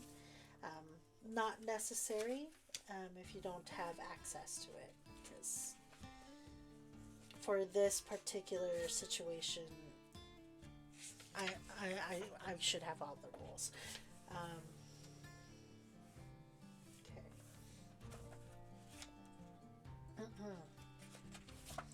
Ironsworn is based off Powered by the Apocalypse. By the Apocalypse tends to use a move-based system rather than a hit it and beat it. Okay. So, to enter the fray, we know that this is a dangerous mission. So, the way I like to do this is if you are able to hit, do a good strong hit, you'll be able to mark off 1 progress. Okay? Otherwise, it'll be 2 for a very, very strong hit. So if you're able to damage it enough or be able to land a good hit on it, you'll be able to actually mark 2 progress along your dangerous line. Because you're facing off against a foe, and you're moving into a position where they might be unaware, on a flying bird up high, where there's a bit of a jump to go into the water, they will sweep down low enough so you don't hurt yourself when you are jumping down. Probably about 10 feet, so you're not going to hurt. I need you to roll your d6 action dice plus your heart status. And because you are with people kind of striking kind of without warning to an unsuspecting foe, you do have the option of rolling with shadow for your as a stealth. Okay. So Like add the shadow too, or instead of rolling heart. Yeah. No. It's a Okay. 7. 7. Okay. Let me see if I have anything. Now, do you want me to roll my rolls publicly, or do you want it secret? For this fight. Only for this fight. Let's do it publicly so I can see how I die. Okay. You land well. With a 7, you have initiative, so you'd be first. You describe how you want to hit this thing from above, because Matabas and the rest of them will fly you up to a certain level, and he'll go, time to jump down. All you have to do is whack it. Make sure you get it in the center of the forehead. That's their weakest spot. And I'm assuming that I have this weapon. Does You- it hand me, or am I just... Yeah, you have a weapon in your hand, possibly a harpoon, not one of the mithril ones. The regular one? Yeah. And from information, I know that the big one up front has lightning Yes. of some sort. Yes. Well, I have lightning too. So while I'm falling, Mm-hmm. I think before he jumps or whatever, I think he's like trying to hype himself up because he's flying for probably the first time, and he's jumping on something, and he's probably going like, what did I get myself into? What did I get myself into? Just kind of like rocking back and forth, and then I think he just gets mad with himself and rages, and as he just jumps, and as he is falling, Mm-hmm. he's just holding this harpoon down, and there's like lightning surrounding him as he is falling on top of this worm. Fantastic.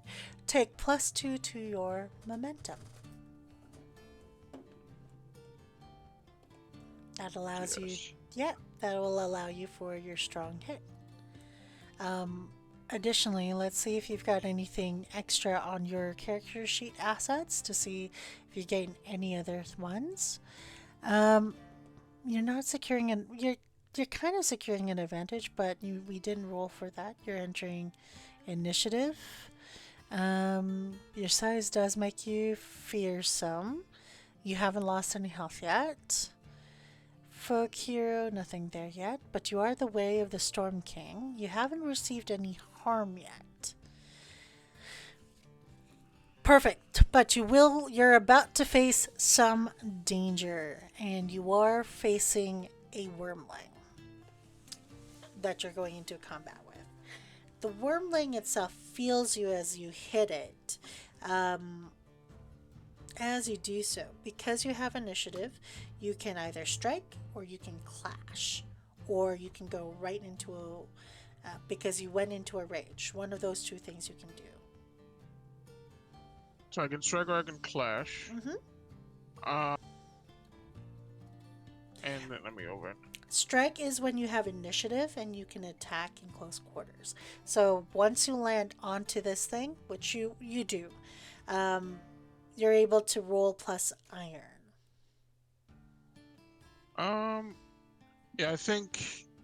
Yeah, I mean, he's raging, so I think it just makes sense for him to try to hit it again. Sure thing. Or like, keep trying to hit it. Absolutely. Don't forget to also mark 1 progress as you land on top of this thing fairly strongly. You need to beat an 8 and a 4. Because this is a dangerous situation, they do get a bit of a bonus. So thank you so much, everyone, who you bearing with me. I know we're going a little bit over time here, but this is a good way to kind of get a feel for how combat works in the system. Going over the rules, because I do have a bit of a homebrew for this. Because this is a dangerous one, it's +3 to your challenge dice. So what you actually have to beat is an 11 and a 7. Okay, I got that's a 9. I believe, yeah, it's a straight up 9. That will beat the 7. Now you did gain some momentum if you want to beef yourself up even more. Because yeah, you have let's use 7. some Sure. So you can knock it out. You just need to beat 11. So you have enough that you could add it to your 9. You could take 3 momentum and add it to your roll, and that will take your 7 to a 10. Or you can just add 5 of your momentum, add it to your roll, and that'll give you a straight 12. I'll just beat it. I'll just, yeah, right. I'll use 3 for 10, 11, 12, yeah. Yeah. On a 12, you are able to immediately feel where things are. Things feel very natural for you the moment you land, and you find your way very quickly to where they told you where the weak spot was, in between the forehead, between the eyes. You whack down straight into it. Describe to me how you inflict harm upon this wormling. I think how it looks, it's in his rage he falls on top of this wormling and he's just stabbing at it with the harpoon, but then something connects in his head like, okay, well, thing is not keeling over or going down or whatever. So he'll like run towards the head, and then with one big jump he'll once again drive the harpoon down into the weak spot. Perfect. Probably roaring as he does in his rage. Excellent. As you powerfully do that, you will inflict harm onto this creature, and for a moment you think it's not going to go, but during the course of this strike, which was a very fairly good hit, please mark down 5 progress on your dangerous tracker. Then we're going to do a roll because you are in the middle of a battle. You really want to just defeat this thing to prove that you can do it. I'm going to roll your action dice, and not your action, your challenge dice.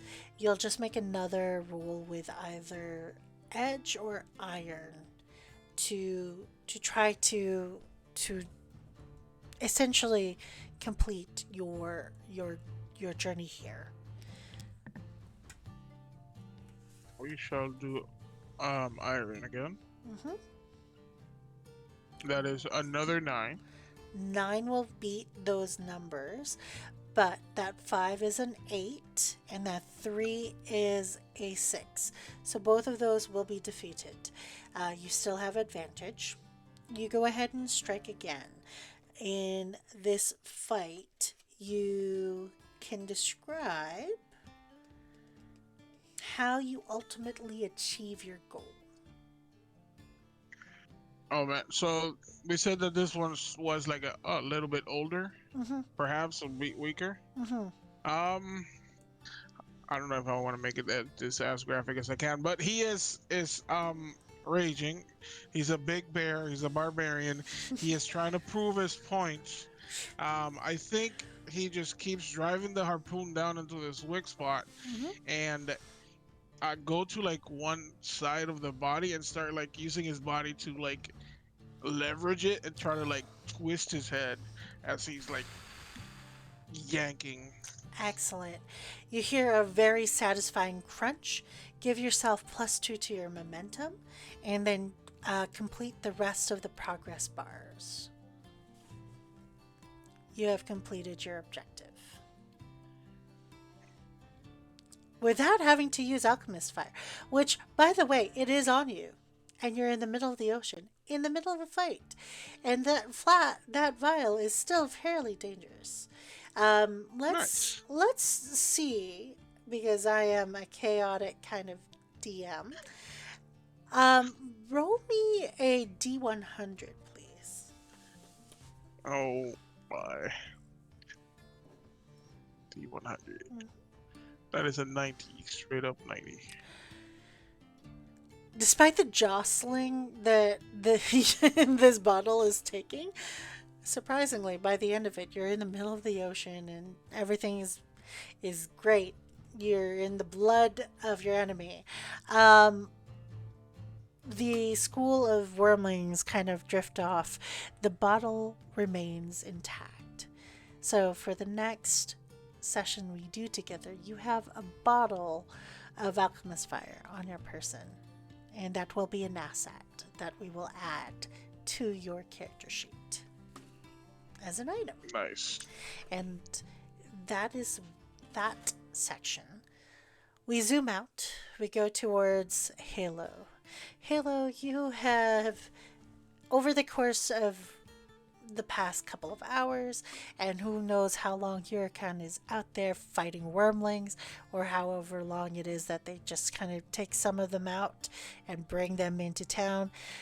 There's a lot of feasting going on. There's a lot of wormling on the table.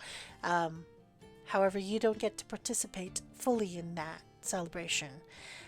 Roll me your d6. I will roll your challenge dice. Your move that you will be making is you are crafting something. Let's just say that you are trying to secure an advantage. So you're setting yourself up for success with this action. You're trying to make these potions for the expedition. You will be rolling with edge for this one. Make your roll your d6, and then I'll roll your action dice. That's a 5 and a 8 that you have to beat. Wow. Which is good because my edge is 3, so that is a 9. 9. Okay. Because this is also part of a dangerous task. That 5 is an 8, and that 8 is a 11.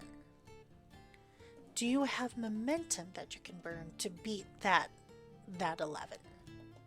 I think so. It looks like I have 2. Is that what that is? Yes. Yeah. Perfect. Okay. Now let's take a quick look at your character sheet as well to see if you have anything that can also help you with this. I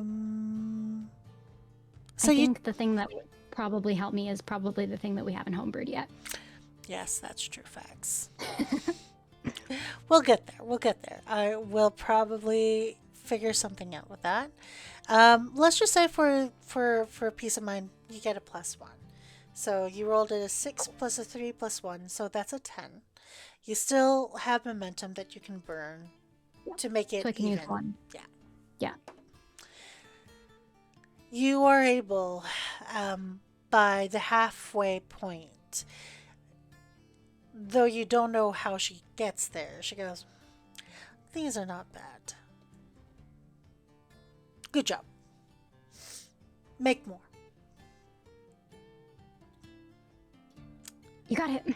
Thank you. And don't forget to not have the asphodel out. Are you trying to make werewolves? No. Right. So we don't keep the aconite within distance. Of course. Either way. Good job. And then she walks off. After saying, "May the blessing of the light be with you." Roll. Sigh of relief. Sorry, go on. Oh, you were... You just breathe. Okay, Sigh of relief. perfect. Mark 5 progress on your chart. Yay. I am speeding us along as fast as I can. Thank you guys for staying with me so much. I was hoping we could do this in a couple hours. So, okay, you need to beat an 8 and a 7. Okay. Is this the same thing? The same roll?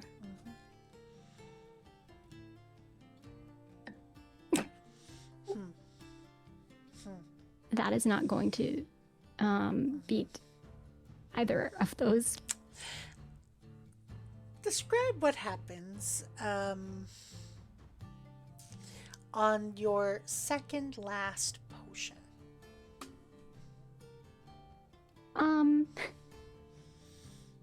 So second last potion. So I am making this. I am working from a tent, Yes. right? Yes. So you get is it food clo- brought in once in a while. yeah, yeah. And I've been working at this point. I have pretty much been working for like 2 days straight, and have barely slept, and have mostly just eaten whenever I can manage to. So she's kind of hanging on by a thread, and she's like almost done. And just as she is pouring the ingredient for the last potion, her hand's like a little bit shaky, and she kind of steadies it with her other arm, and a bird flies into the side of the tent, startling her. Did Juracan send a message to his friend about his wormling fight? Yeah, and it probably goes like, "You should have seen it. It was so awesome. I'm gonna be in so and so place." Something like that. He'll be down at the tavern. Yeah, and she just jumps, like, startles completely because, I don't know, if you're already kind of an anxious person and you haven't been sleeping and eating, and you're super focused, and then something flies into the side of the tent and caws really loudly. Yeah, she drops the flask. Roll me a D100, please. By the way, viewers, just so you know, there is an option while Ree is rolling for their character Halo. There is an option there for you for your channel points, if you have any.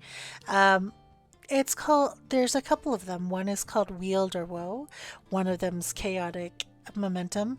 If you have enough channel points, you can give a Blessing of the Holy. And what that allows is you name a player, bless them with full health from a one-time use talisman. If they, but mind you, in the instance of this particular game, it's not going to work out. Because we're not there yet. But you can always, because the situation is quite dire, provide a hand of fate to said player and offer them some momentum should they miss. That's what they'll have. But they can reroll. And if they reroll, well, it's a hit or miss situation. That's all I got to tell you. So, you do that. It drops on the ground. What did you get for your D100 roll? 62. Which one? Sorry? 62. 62. I'm getting a great deal out of use out of this list. It's grand. Grand, I tell you. 62, right? Mm-hmm. Mm-hmm. I just need to get to the number.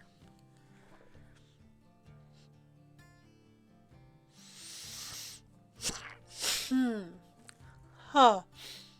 I see the mushroom cloud from the other side of the port. Yep. Yep, there is one. And it's puffing out in a plume surrounding you. You were this so close. You just had one. The rest of the vials are fine. It's just this one vial that the moment it hit the ground of this tent, Kira had just left you with lunch, and she had taken the batch that you had finished already. They expected you to come back to bring back the rest of the tent, bring back the rest of the potions, whatever. They had seen your progress enough that the potions that you did make, they're safe. However, the 5 potions that you have with you are now in jeopardy.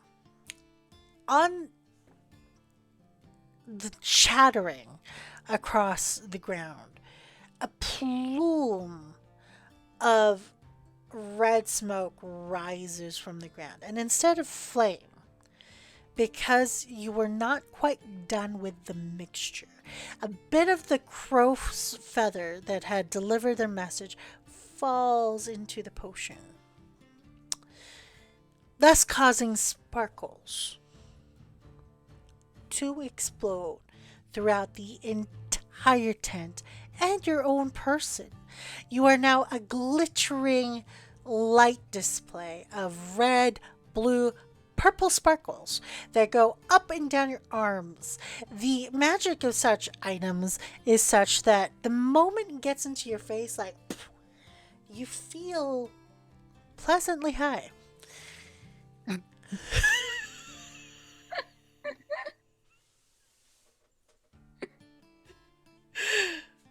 For a split second, everything is right in the world.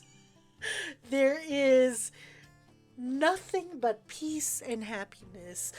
Can you explain to me what song is in your head? And it could be a modern day song. It could be a pop song. Please note that it needs to be a song that I know, perhaps.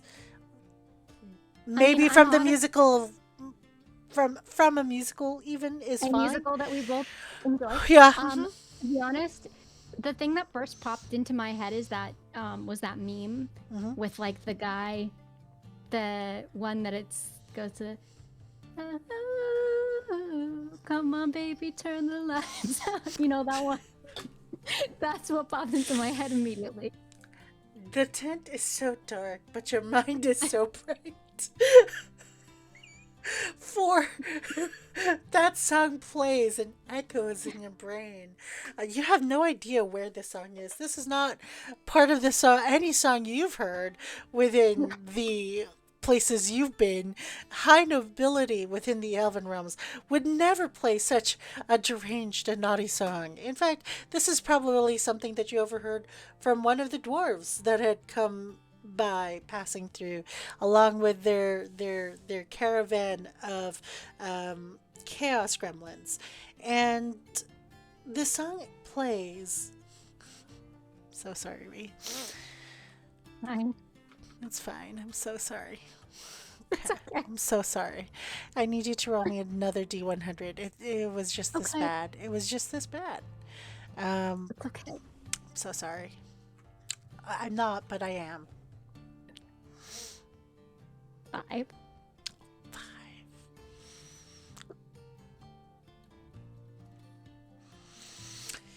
For the next hour,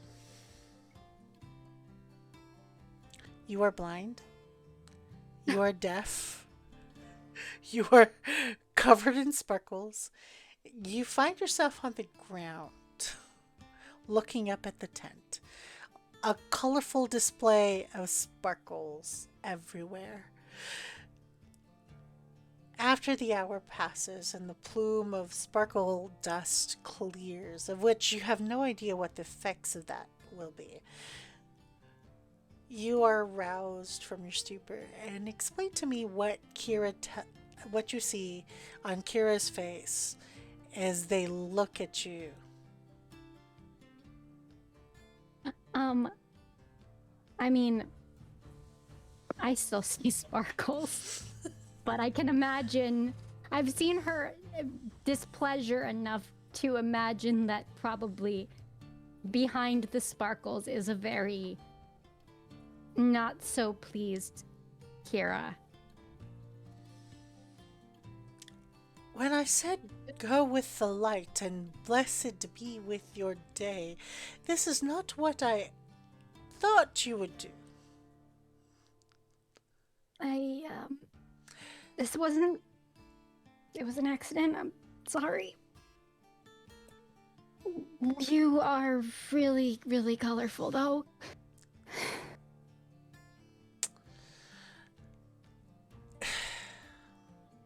You are to have 2 days worth of bed rest. Maybe. I can. If you tell me what it is, I can probably heal faster. I can probably No, dear, you are going to shush. You're going to be shushing. Yeah, that's exactly it. You don't know how you get there, but about 48 hours later, you are aroused from from waking up.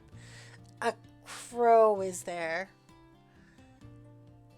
I think sitting up and seeing the crow, which is also a very similar crow to the one that just ruined her chance of finishing her work on time. She is kind of glances sidelong at the crow.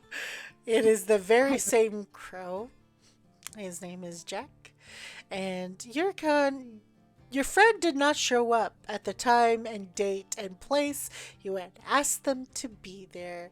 And you did hear from the guild that there was an accident in one of their spells and they had to take 2 days worth of bed rest. You realize that you're like, oh, probably maybe at this time. You gave your crow messenger very distinct instructions to wait until she wakes up to ensure that she's okay and then come back to you. What message did you ask the crow to give to your dear friend once she woke up? I think it just simply, I told you not to blow up. I think is the message. The crow goes, I told you not to blow up. Now I'm gonna go collect 3 gold. Have a good day. Thanks. Have a good day. And with that, we end our session. You have completed some of the potions. Kira probably took care of the rest while you were completely out of commission. Juracan, you were how many wormlings did you take down in the span of a week? Oh man, I'd say like two older ones, and then he'd probably try his hand at one of the big ones. Cool. For both of you, you have completed your dangerous missions somewhat. So you can complete that. You can mark all of those check boxes off for both of you. You've completed 3 wormling tasks. You have created potions that will affect the next group. Good job. Good job. The materials that you have will be part of you, so any gear that you think you can get from a wormling thing, you have that. And we'll go into our epilogue and we'll end our stream. We did go over time, and I thank you both for being here. I know it's rather late for some of you. I really appreciate you for hanging in there. We won't be doing this every week, but for the time that we do get to play together, I do appreciate it. What did you, after this week goes through, is there anything you want to kind of bring with you for the next session? Is there anything, any takeaways, any thoughts or feelings that your characters would have after the end of the week?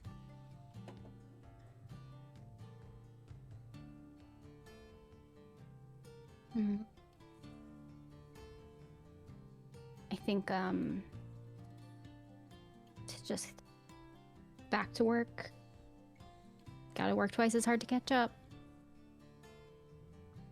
Okay. You're okay. I'm not sure what his mindset is at the moment. I think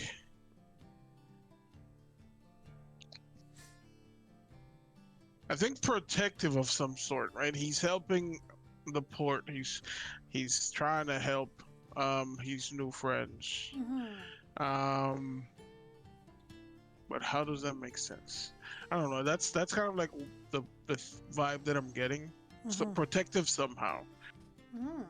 But I don't know how to connect the dots.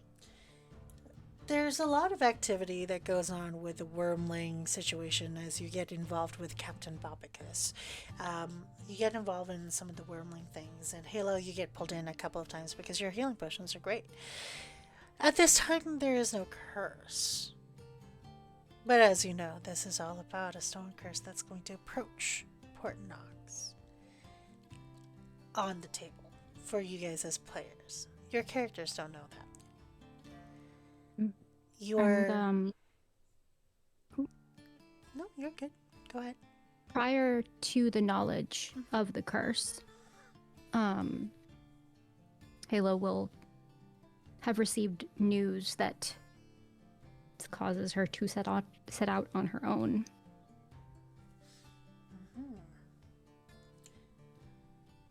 Halo, you leave town. It'll take you some time. You'll traverse. You are headed somewhere dark that you've never been before, and Niera looks at you. Are you sure? It's the only chance I have. She places in your hand one stone.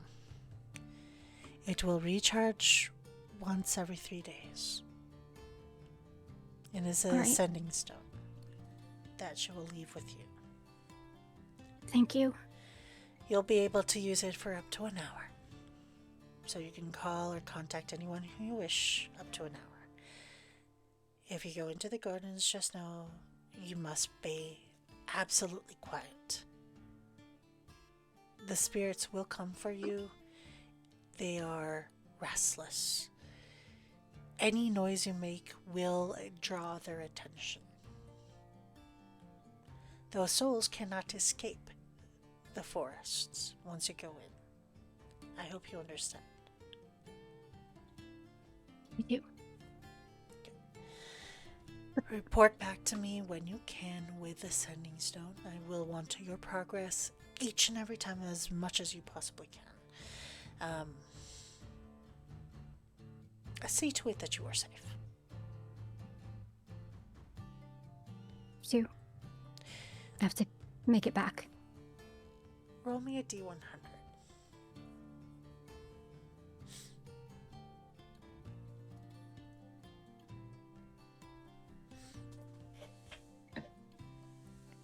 Excuse me, sorry.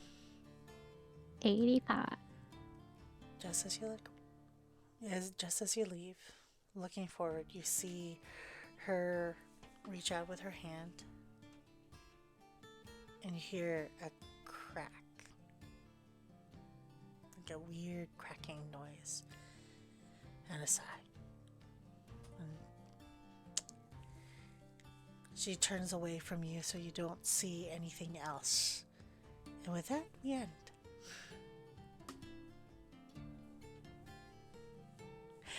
That was our session. How do you guys feel? Right? Yeah. It was so cool. I'm digging the system. Yeah. Mm-hmm. It's a very narrative system. The roles are meant to push the narrative forward. So you guys did a great job. Thank you both for being with me here. I do have notes. The notes are what are my notes?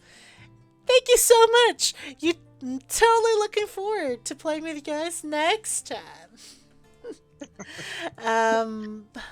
We also have a couple of people we need to shout out because they joined us and they've been here for a bit, even though my screen is weird and I'm having technical difficulties. Sorry about that, guys.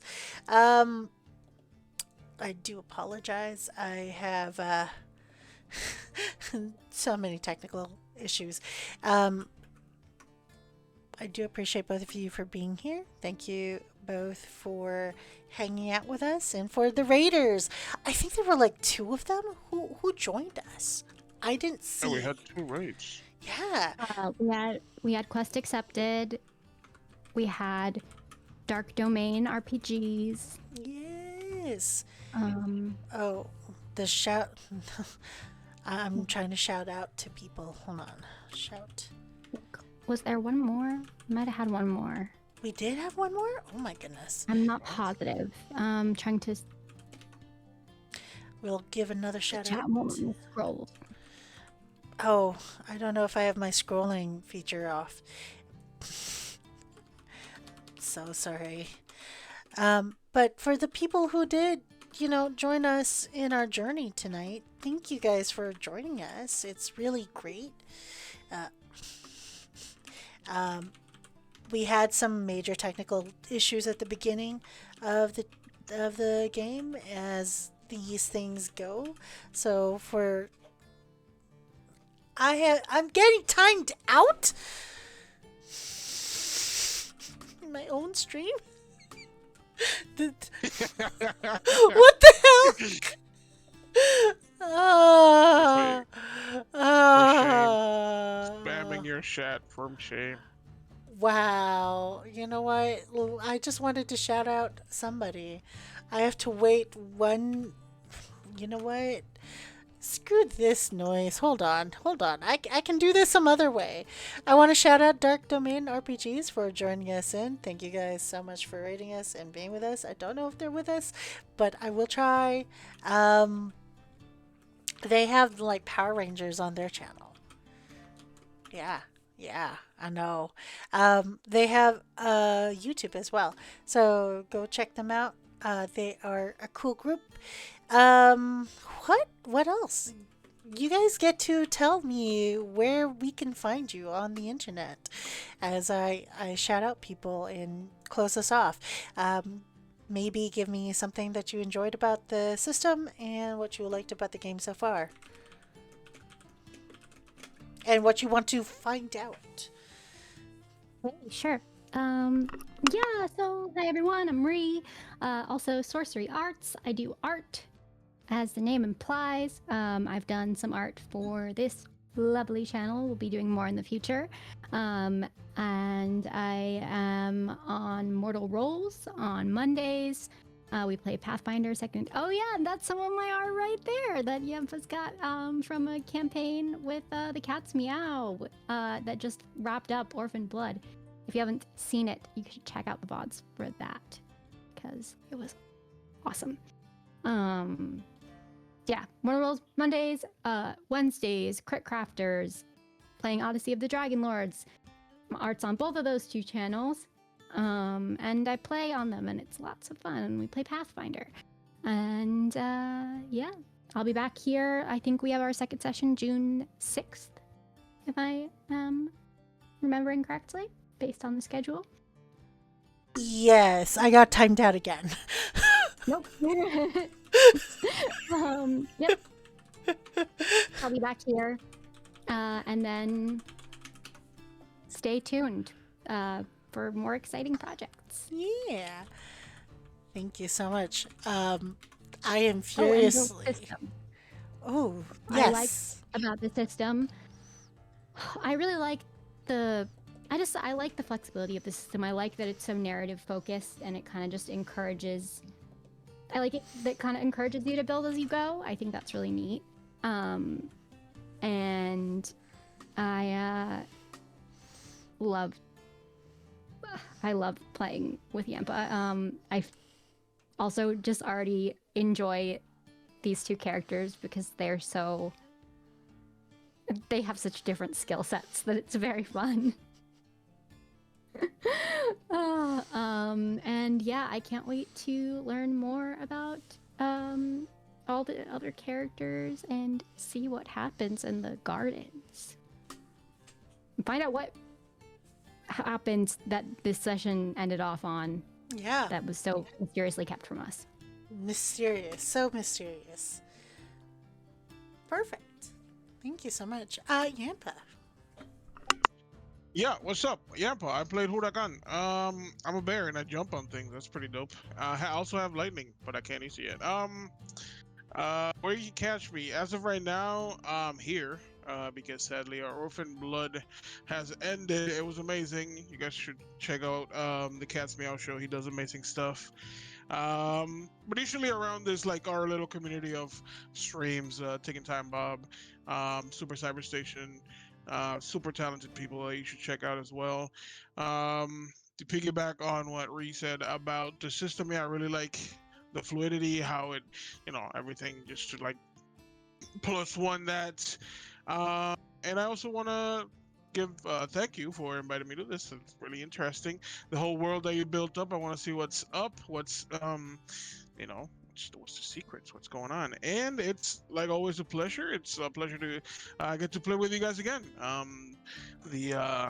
The Five Rings Samurai thing, it was amazing, and I think that you guys are both very talented. So it's exciting. I'm hyped. Thank you. Thank you so much for both of you for joining me today. Thank you so much for testing out a new system. Look at the beautiful art for Ree. Ree did such great art for Legend of the Five Rings. We So I have him somewhere around here. we all played together with Ticking Time Bob. So Bob, if you're watching, thank you for bringing a whole group of really interesting people together.